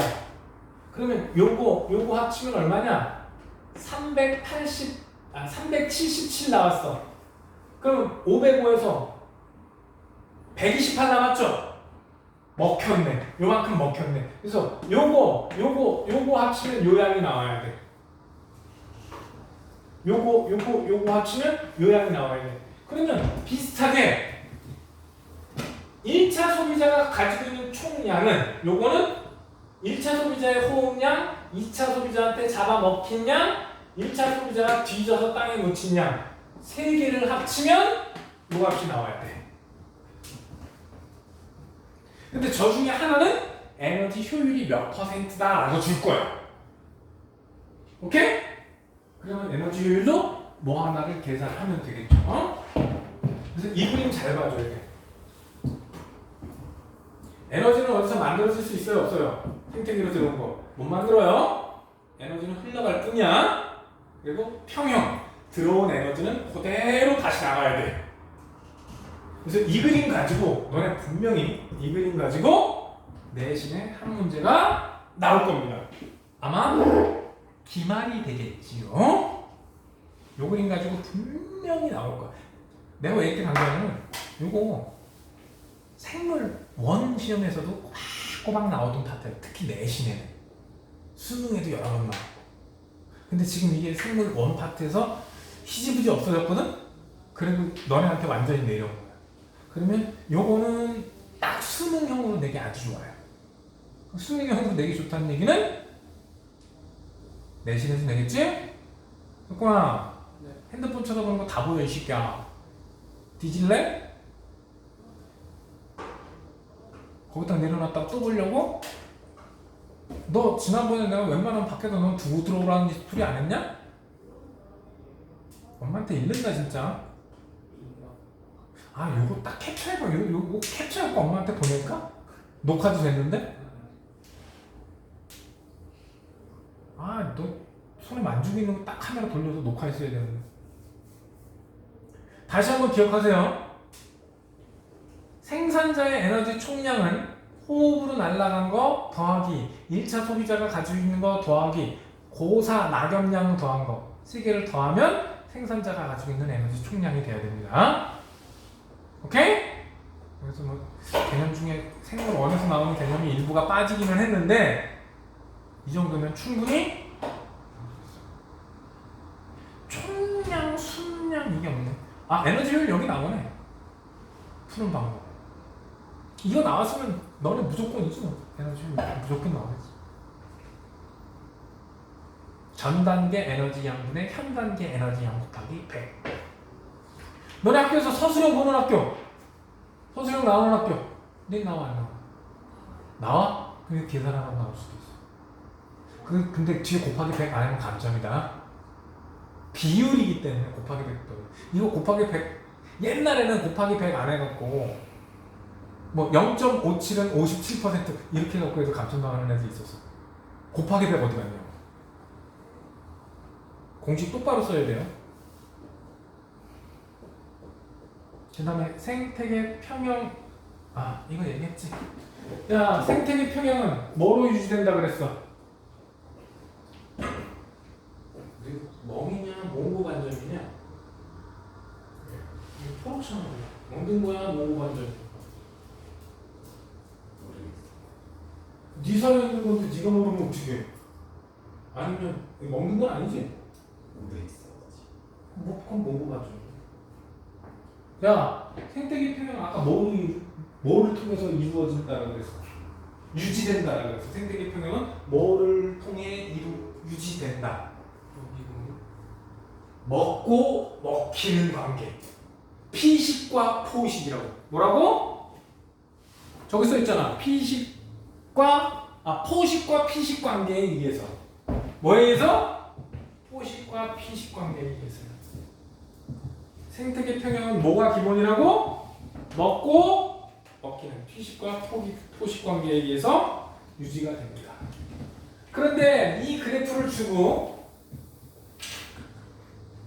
눈토끼는 토끼고 시라소리는 고양이과 동물 중에 하나인데 육식성이에요. 오케이? 고양이보다 몸집은 좀 커. 시험에서는 누가 피식자인지 누가 포식자인지 안 줄 거야. 요 그림을.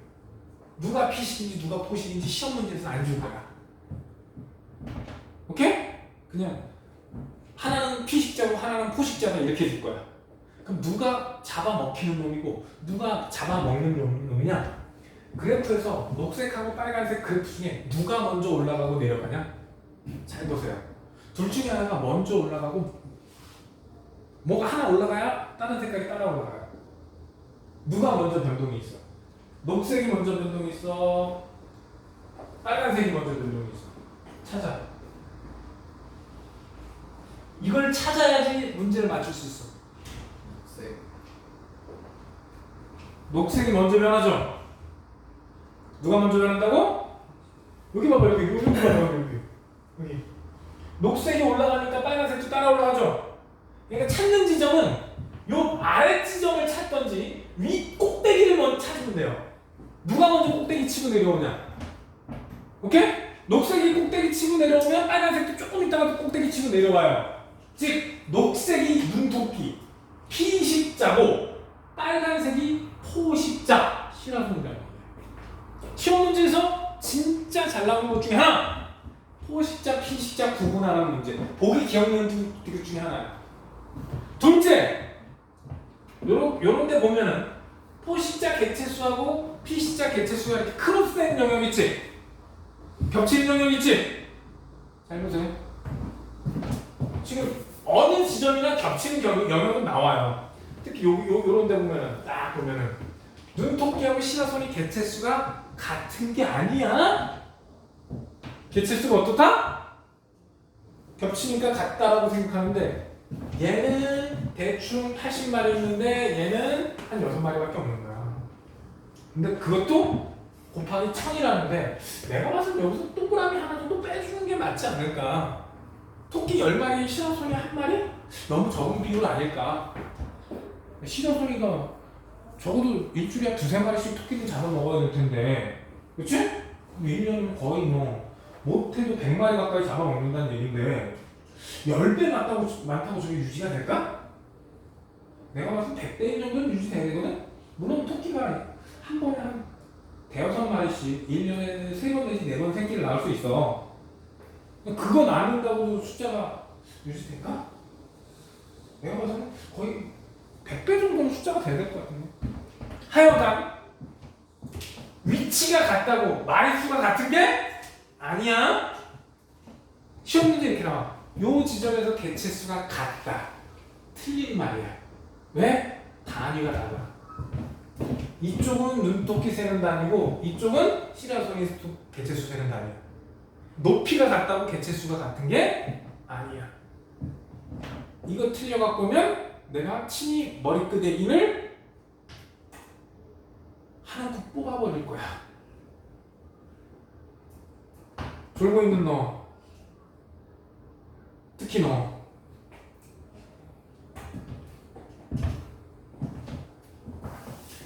이 그래프 눈토끼하고 시라소니가 아니라 피식자, 포식자로 생각하고 가셔야 돼요. 알겠니? 피식자, 포식자 구분은 어떻게 한다? 이런 지점, 꼭대기. 누가 먼저 꼭대기에 도달했나? 이런 거를 평균적으로 보시면 돼요. 평균적으로. 오케이? 그럼 어떻게 됐냐? 자, 일단 피식자가 증가해. 뭐가 증가해? 피식자. 즉 눈토끼가 증가한 거야. 눈토끼가 증가하면 먹을 게 많아지지. 그러니까 누구도 증가해. 시라소니, 포식자 숫자도 증가해. 포식자가 많아지니까 어떻게 돼? 피식자가 많이 잡아먹혀. 피식자 개체수가 줄어. 피식자 개체수가 줄어드니까 어떻게 해? 포식자가 굶어 죽겠지? 포식자 숫자가 줄어. 포식자 숫자가 줄니까 어떻게 다? 피식자가 다시 늘어나겠지? 요렇게 하면서 이게 뺑글뺑글 돌면서 적당한 개체수가 약간 증가했다 약간 내려갔다가 이게 한 10년, 5년에서 10년 주기로 개체수가 이렇게 따라서 움직이는 거예요. 올라갔다가 올라갔다가 오르락내리락. 그러다 보면 나중에 개체수가 큰 변화가 없이 유지가 돼. 그렇게 되면 안정적인 생태계 해야겠구나. 이렇게 보시면 되겠습니다. 오케이? 요렇게 먹고 먹히는 관계에 의해서 피식과 포식과 피식 관계에 의해서 생태계의 평형이 유지된다. 오케이? 그러기 위해서 요거 종다양성이 높아야 된다. 밑줄 쫙 떠놓고 요 말은 꼭 기억하세요.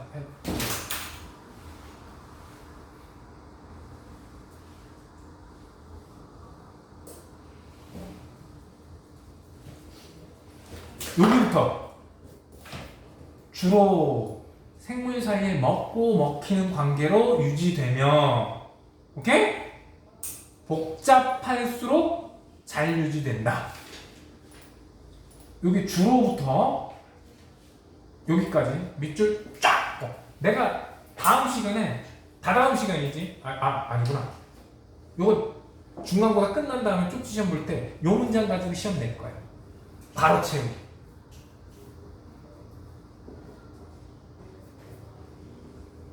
이렇게 먹이 사슬일 경우에 메뚜기 약쳐갖고 죽으면 위로 줄줄이 다 죽어. 다멸종이야. 근데 먹이 그물이 복잡하면 오히려 멸종 안 당한다. 그래서 이런 재밌는 현상이 나타나요. 생태계 평형 원리. 안정된 생태계는 어떤 거에 의해서 생태계가 순간 파괴될 수가 있어요. 어떤 개체수가 확 늘어날 때가 있다고. 혹은 확 감소할 때가 있어. 순간적으로는 깨질 수 있어요. 근데 시간이 충분히 지나잖아? 그럼 원래 상태로 돌아가요. 다시 회복이 돼. 즉, 근데 멸종되면 회복 안 돼요. 멸종되면 회복 안 돼요. 근데 어느 정도 숫자가 확 변해서 순간적으로 깨지더라도 시간이 지나면 다시 회복합니다. 어떻게 회복되냐? 만약에 예를 들어서 이렇게 있는데 1차 소비자가 갑자기 확 증가했어. 어떤 원인에 의해서. 1차 소비자가 증가하면 어떻게 되냐? 그 밑에 있는 애들은 요 밑에 있는 애들은 피식이 되겠지. 그러니까 아래에 있는 애들은 줄어들어. 아래에 있는 애들은 어떻게 된다? 줄어들어. 위에 있는 애들은 증가해. 지금 요게 증가했으니까 위에 있는 애들 입장에서는 먹을 게 증가했지. 그러니까 위에 있는 애들은 증가를 해야 돼.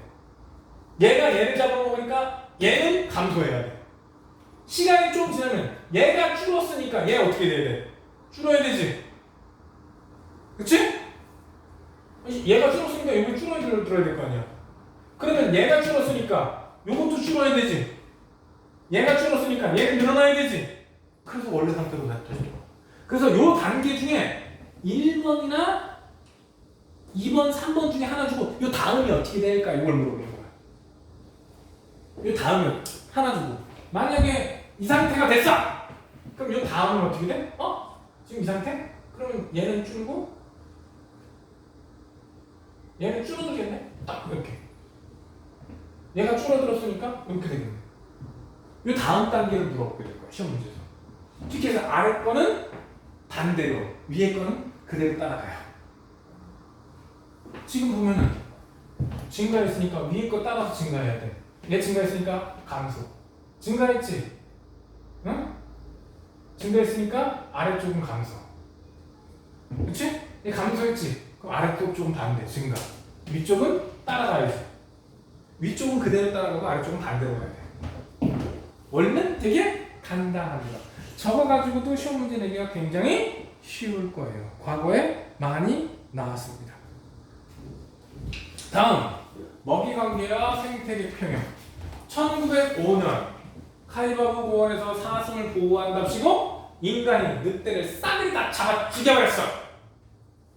실제로 저 사슴 잡아먹는 나쁜 늑대를 싹 잡아서 늑대를 멸종시켜버렸네?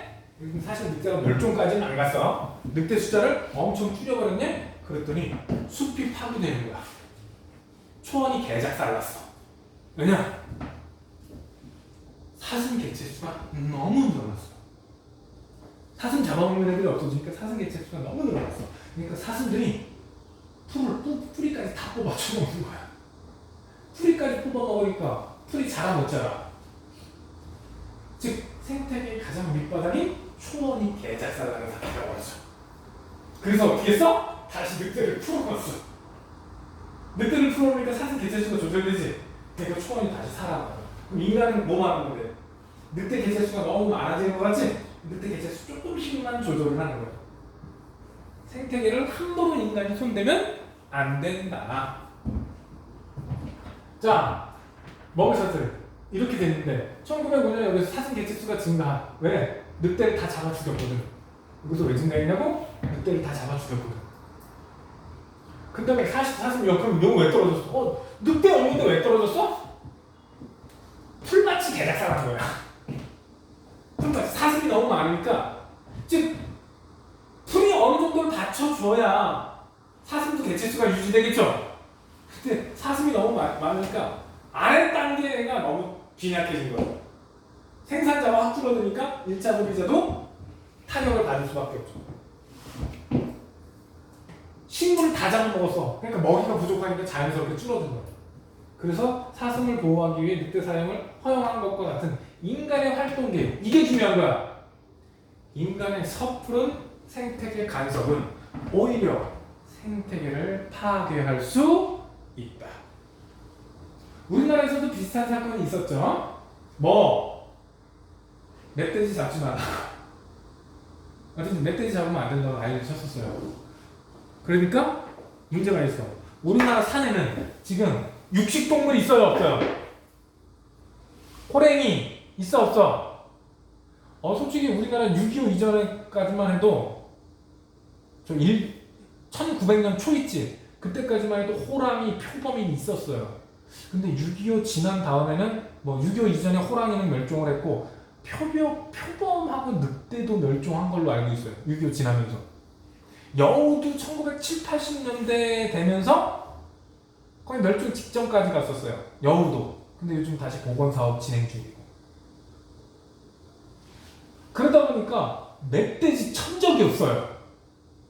멧돼지 천적이 없어. 이 멧돼지 이 새끼도 여러 마리씩 나는데, 그러니까 요즘 산에 올라가면 최고 맹수가 멧돼지야.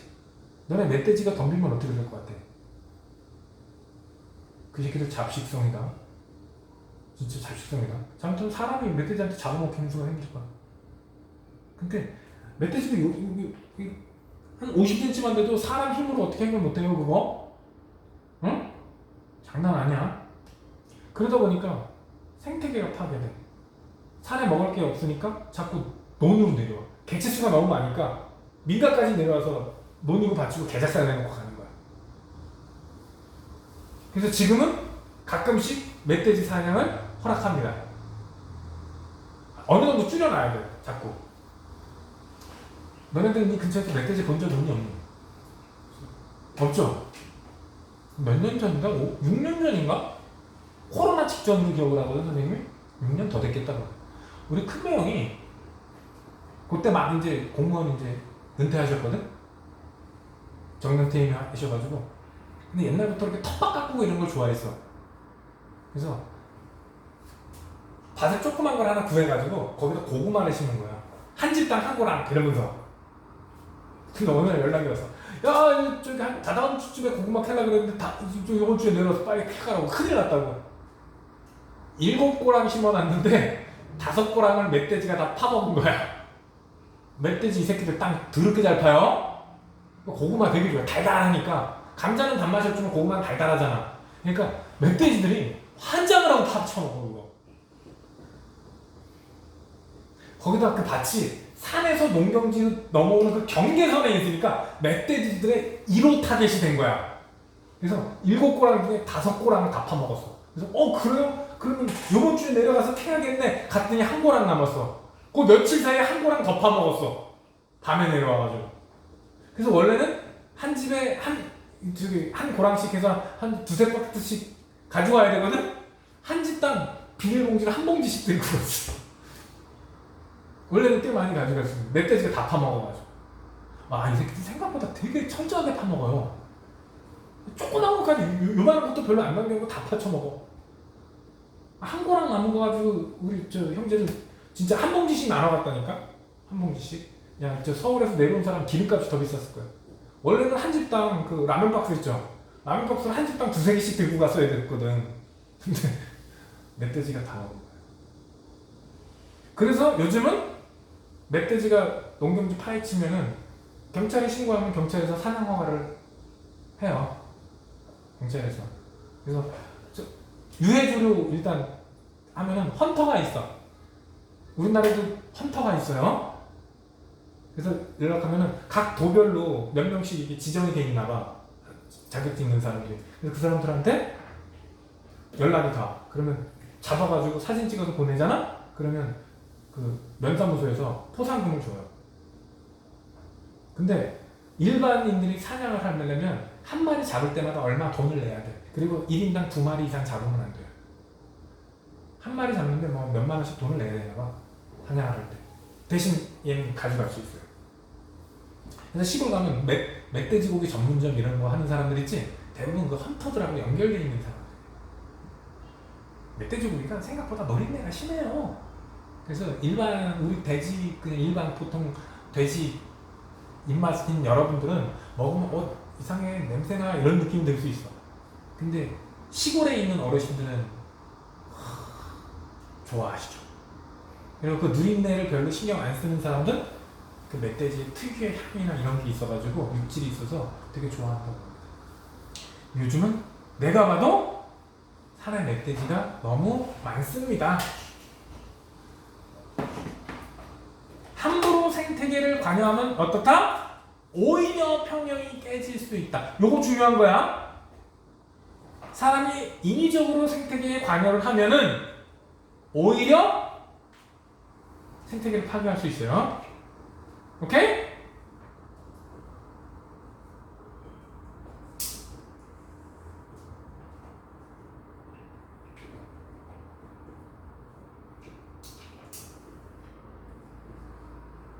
그래서 왼쪽에 보면은 이런 것도 있어. 모잠비크의 오래된 전쟁으로 여기 국립공원에 대형 포유류가 사라졌대. 1차 소비자인 초식동물이, 그러니까 똑같이 사슴 같은 게 굉장히 개체수가 늘어났겠지. 그러니까 풀밭이 개작살이 났어요.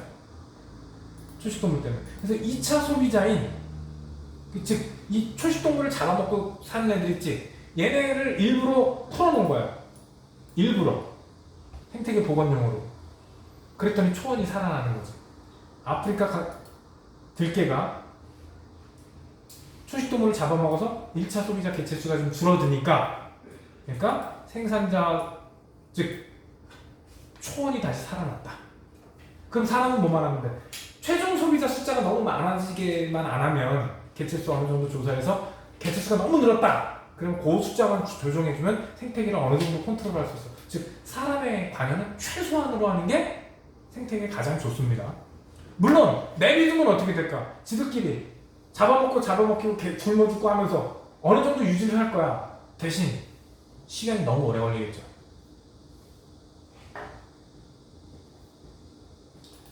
환경 변화와 생태계, 환경 변화와 생태계 평형. 안정된 생태계에서는 별로 변화가 없어요. 조금 늘어나고 한쪽이 늘어나면 한쪽 줄어들고 한쪽 줄어들면 한쪽 늘어나고 이렇게 조금씩 일시적으로 변화는 있을 수 있지만 큰 기간을 두고 보면 거의 변화가 없어요. 안정된 생태계라면. 안정된 생태계에서는 큰 변화가 없어요. 대부분 조금 변했다가 시간이 지나면 원래 상태로 돌아옵니다. 대신 그 한계를 넘어서면 평형이 깨지는 거야. 즉 어느 정도 지저분한 거는 놔두면 다시 깨끗해지죠. 근데 그 지저분한 정도가 일정 수준 이상 넘어가면 회복 불가. 쉽게 얘기해서 기름 몇 방울 떨어뜨린 거 있지? 그 시간 지나면 어떻게 돼요? 있는지도 모르죠? 근데 기름을 한 드럼통 갖다 부리면 그 근처는 대작살 나는 거야. 이 얘기가 그거예요. 생태계는 복원 능력이 있습니다. 하지만 그 복원 한계를 넘어가면 평형이 완전히 깨져버리는 거야. 이 한계 중에 가장 대표적인 게 그 멸종이야. 멸종이 되면 회복은 안 돼요. 멸종이 되면 회복 불가야. 그래서 생태계가 파괴되면 결국 인간도 생태계의 일부분이잖아.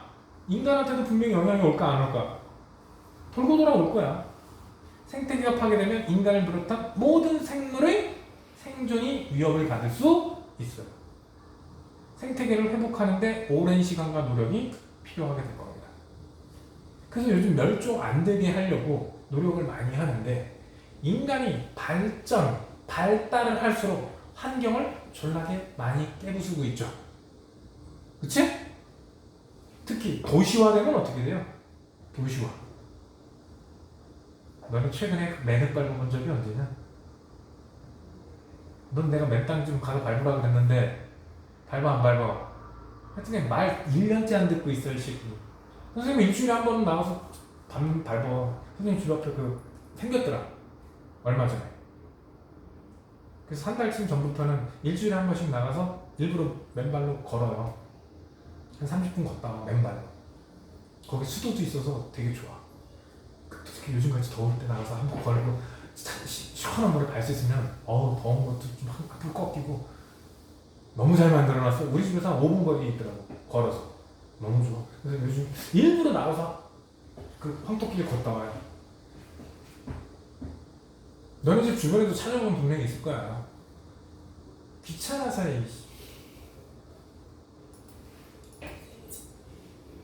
특히 인간이 도시를 만들면 생태계는 완전히 개작살 납니다.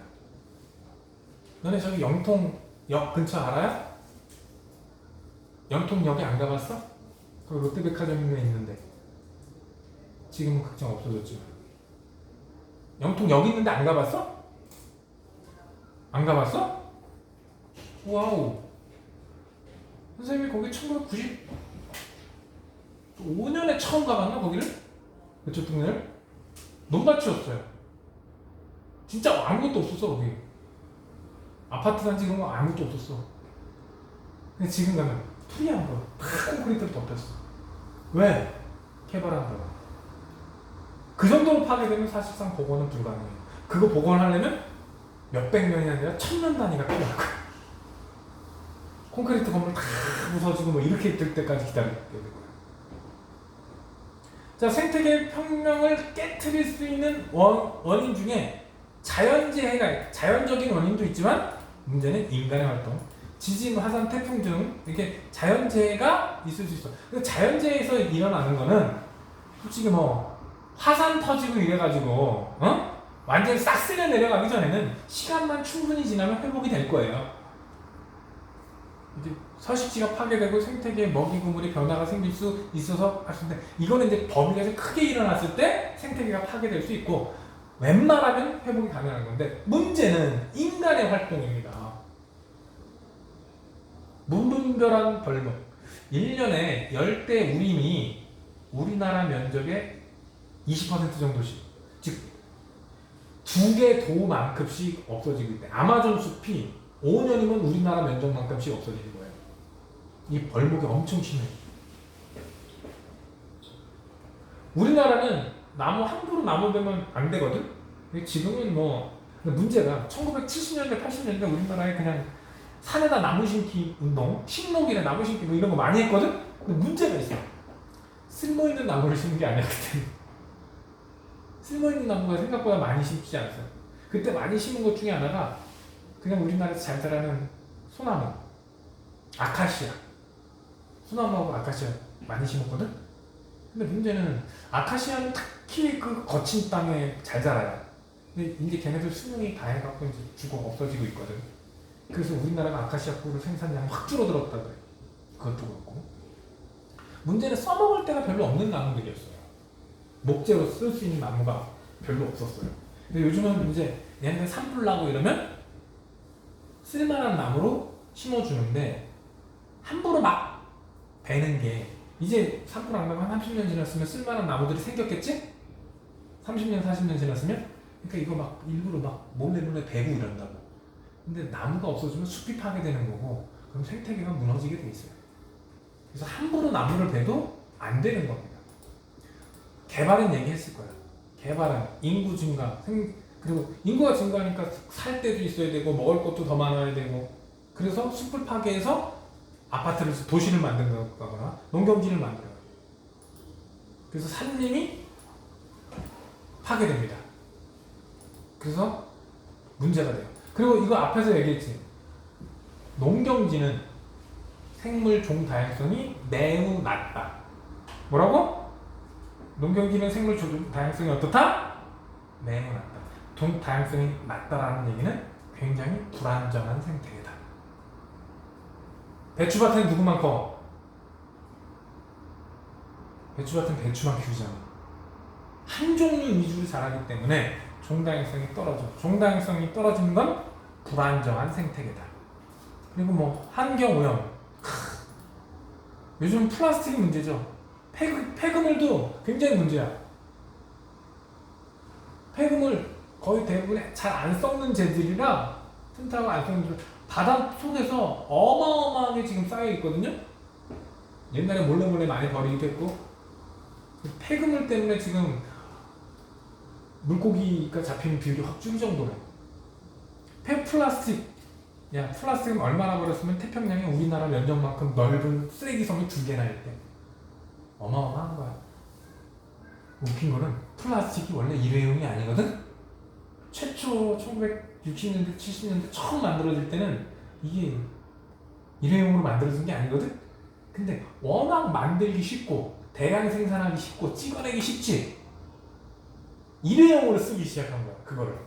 싸고 많이 만들 수 있으니까. 원래 플라스틱은 일회용으로 생산된 게 아니에요, 원래는. 근데 요즘 용기 종류들 대부분 플라스틱 일회용기 아니야? 이거 환장하는 거야. 그러다 보니까 다 버려서 근데 얘네들 물에 둥둥 잘 뜨니까 쓰레기 섬이 만들어진 거지. 해양동물의 성장이 저해된다. 요즘 회 한 조각 먹을 때마다 미세 플라스틱 몇 개씩 먹는 거라면 요즘 그렇대요. 회 한 접시 먹을 때마다 결국은 환경이 오염되니까 그게 돌고 돌아 누구한테까지 와? 인간한테까지 온다. 뭐 공장 폐수나 뭐 이런 거, 공장 폐수는 뭐 산성비의 원인이 되기도 하고 생활하수, 축산 폐수, 공장 폐수, 여기 공장 폐수 하면은 중금속이 가장 문제가 될 것이고 생활하수나 축산 폐수 때문에 이 2개 때문에 부영양화가 될 것이고 공장 폐수 때문에는 보통 중금속이나 독성 물질 오염이 문제가 될 거야. 그 화석연료를 너무 써서 이산화탄소 농도가 증가해서 지구온난화 뭐 얘기 나올 거고 지구온난화로 지구가 전체적으로 변하고 있다. 기후가 변했으니까 동물과 식물이 서식하는 생태계도 변하는 거예요. 그래서 대규모 멸종이 있을 수도 있다. 사실 기후가 변해서 지구의 대규모 멸종, 지구가 5번 대멸종이 있었지? 그 중에 한두 번은 이 기후가 급격히 변해서 대멸종이 왔을 것이다 라고 추측을 하고 있어요. 지금 대멸종의 시대에 우리는 살고 있는 걸 수도 있어. 그래서 생태계를 보존을 해야 돼. 니네들이 할 수 있는 건 뭐밖에 없다 그랬어? 석권아, 네. 네가 생태계 보존을 위해서 할 수 있는 건 뭐 있어? 제가요? 니네가 할 수 있는 건 아껴 쓰고, 아껴 쓴다는 거는 물건을 아껴 쓸 때 에너지 절약도 되는 거거든? 물건을 만들 때 에너지를 쓰게 되니까 너네들은 했으니까 아껴 쓰는 거. 오케이? 에너지 절약하는 거. 그리고 분리수거 좀 잘하고. 이런 거밖에 없어요. 개인적으로 할 수 있는 거. 쓰레기 안 버리는 거. 했구나. 네. 편의점에서 나오자마자 쓰레기 버려봤잖아. 저요? 응. 초딩 때 많이 했잖아. 실제로 요 근처에 편의점 많죠? 실제로 편의점에서 애들 나오면서 쓰레기 옆으로 바로 던지는 애들 한둘 아니야. 요즘 초등학교에서 그런 거 안 가르치나? 너네도 초등학교 때 쓰레기 함부로 버리면 안 된다고 배웠지? 진짜 거짓말 아니고 편의점에서 나오자마자 아이스크림 껍데기 가서 바로 옆으로 던지는 거 내가 한두 번 본 게 아니야. 그냥 편의점에서 5걸음도 걷기 전에 쓰레기 버려. 그리고 아이스크림 한 그릇 먹어.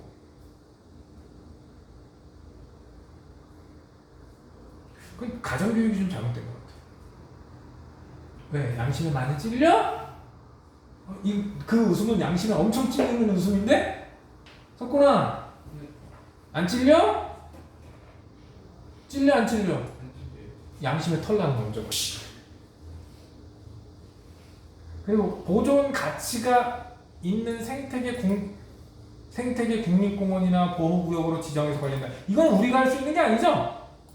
국가 단위로 나서서 해야겠죠? 보호지정이나 보호지역 지정이나 이런 건 특별법 만드는 것도 국가 단위, 그치? 이건 국회의원들이 하셔야죠. 환경을 파괴할 수 있는 사업을 시작하기 전에 환경영향평가, 이것도 어떻게 제도로 만들어놔야 되는 일이죠. 국제사회는 생태계 보존을 위해 법을 제정하거나 국제협약을 맺는다.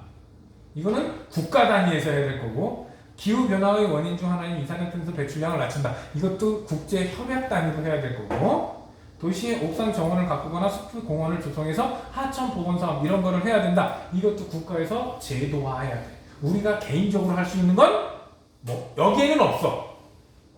개인적으로 할 수 있는 건 아껴 쓰고 한 번 더 쓰고 에너지 절약하고 쓰레기 안 버리고 분리수거하는 정도. 오케이?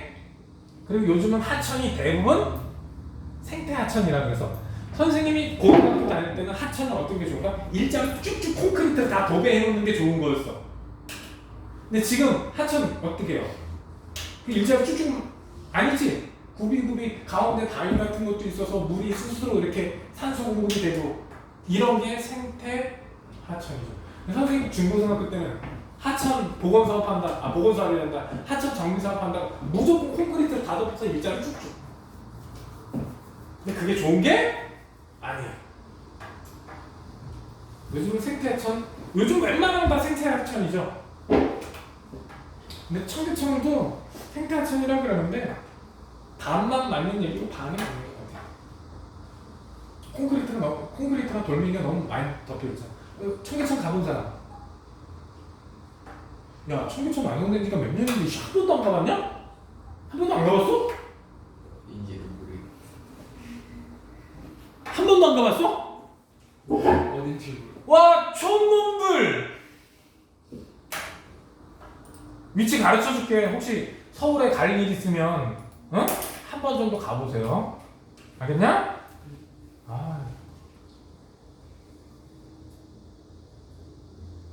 아니, 뉴스 여기서 검색하면 지도에서 검색했어요.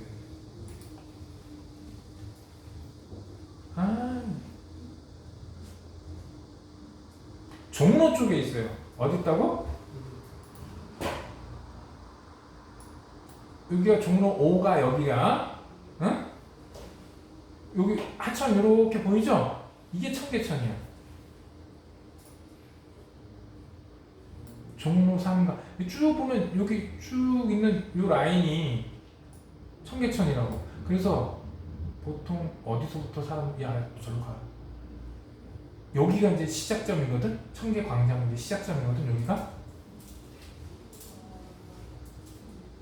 야, 너희들이 보통 가면 여기가 서울시청이야. 여기 덕수궁. 덕수궁 가봤겠지. 오마이갓. 덕수궁 안 가봤어요? 수궁이 경복궁이랑 같이 있어.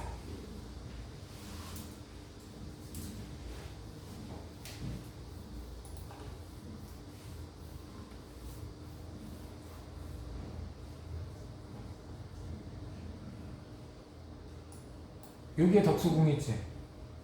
응? 경복궁은 여기 있어.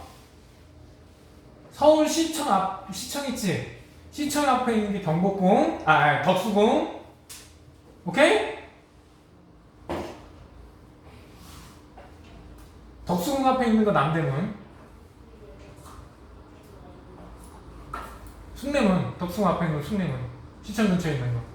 남대문, 숭례문. 그리고 그 위쪽으로 쭉 올라간 데가 있는 게 거기가 경복궁. 여기가 경복궁. 오케이? 설마 경복궁하고 덕수궁이 같은 거라고 착각하는 놈이 있을 줄이야. 쇼킹해.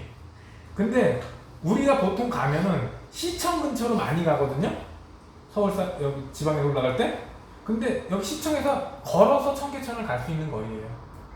그래서 사람들이 여기 서울광장 있고 서울시청 있고 지금 저 화장실. 몇 분 안 남았어? 빨리 보면. 여기가 그 광장이에요. 여기가 서울 가면 뭐 한다고 모여갖고 응원하고 막 그러는 거 있잖아. 응? 그거 하는 광장들.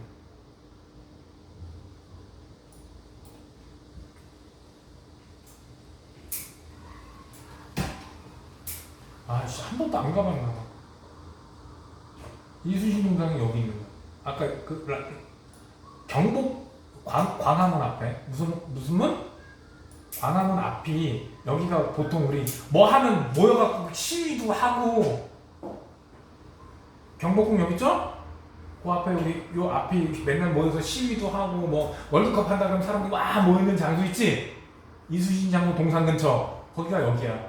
거길 따라 쭉 내려오면 서울시청 있어요. 여기가 시청 광장이고. 여기 보통 여기에서 모여갖고 응원 많이 하잖아. 여기 아니면 여기는 응원 많이 하고, 요즘은 이제 여기에서 응원도 하고 시위도 하고. 근데 그 사이에 청계천이 있단 말이야. 오케이? 기회 되면 한번 놀러 갔다 와 보세요.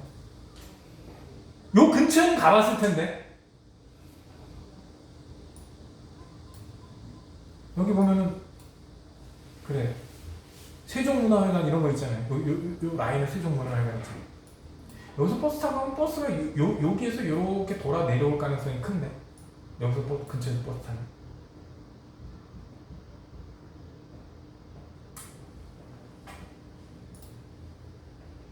근데 얘는 세계에서 인정받는 생태하천이라 그러는데, 내가 봐서는 완벽한 생태하천은 아니고, 요 앞에도 그 삼성 가는데 앞에 그 또랑 있죠? 그런 게 생태하천에 가까워요. 거기 가면 사람이 지나다니는 길만 포장이 돼 있고 나머지는 그냥 풀자라고 흙이죠. 그런 게 생태하천. 그리고 그 물이 흐르는 곳하고 사람이 지나다니는 곳 그 사이에 둔턱은 있어도 거기 콘크리트 말아놓진 않고, 그 둔턱이 있어도 바위 같은 거 쌓아서 둔턱을 만들어놨죠. 그 물이 흐를 때 자연스럽게 지들이 알아서 섞이게. 바닥이 콘크리트가 아니잖아요. 물이 흐르는 곳이. 그런 게 진짜 생태하천이에요. 그런데 보면은 물고기 꽤 많이 살아요. 근데 콘크리트로 다 덮으면 오히려 애들 사는 게 좀 적은 것 같아요. 선생님 어렸을 때 그런 데 많이 봤거든? 근데 요즘은 그런 거 오히려 콘크리트 다 깨내고 다시 자갈이나 바위 같은 거 깔고 자연스럽게 물이 흐르면서 산소가 공급되게. 물속에도 산소가 공급돼야 물고기가 산소. 이런 게 바로 생태하천이라는 거야. 자연스러운 거. 그리고 일자가 아니라 물이 자연스럽게 굽이굽이 흐를 수 있게. 원래 물길 따라서 만드는 게 요즘 추세예요. 주변에 이렇게 뚝만 쌓아서 흘러넘치지 않게 하고, 원래 흐르던 거 그대로 흘러가게. 그게 요즘 생태하천이에요. 그러면 물고기가 돌아오고, 물고기가 돌아오면 물고기 잡아먹는 새들도 더. 청계천에 그래서 황새가 황새까지는 몰라도 백로들이 와서 물고기 잡아먹는 거 많잖아. 너네 쇼츠 안 봤냐? 걔네들 물고기 잡아먹는데 주변에 사람들이 구경해서 물고기 한 번 잡았다고 오 이런 막 박수치고. 물고기 잡아먹는 백로 얼마나 뻘쭘하겠어. 밥 먹는데 말이야. 밥 먹는데 물고기 한 마리 먹었다고 옆에서 박수쳐. 서울 사람들은 그런 거 보기가 어떨까? 새들이 물고기 잡아먹는 장면 보기 쉽지 않겠죠? 그래서 요즘은 여기 생태계 보존을 위한 노력 이런 게 시험에 잘 나. 그리고 우리가 실제로 할 수 있는 거. 요즘 대세는 그런 거예요.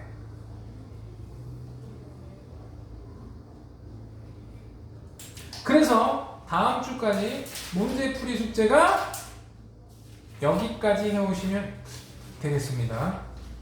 119쪽까지 문제를 풀어오시면 되고 다음 주에는 지구 환경 변화와 인간 생활 요거까지 하고 다음 주 정도부터는 중간고사 대비를 시작하도록 하겠습니다.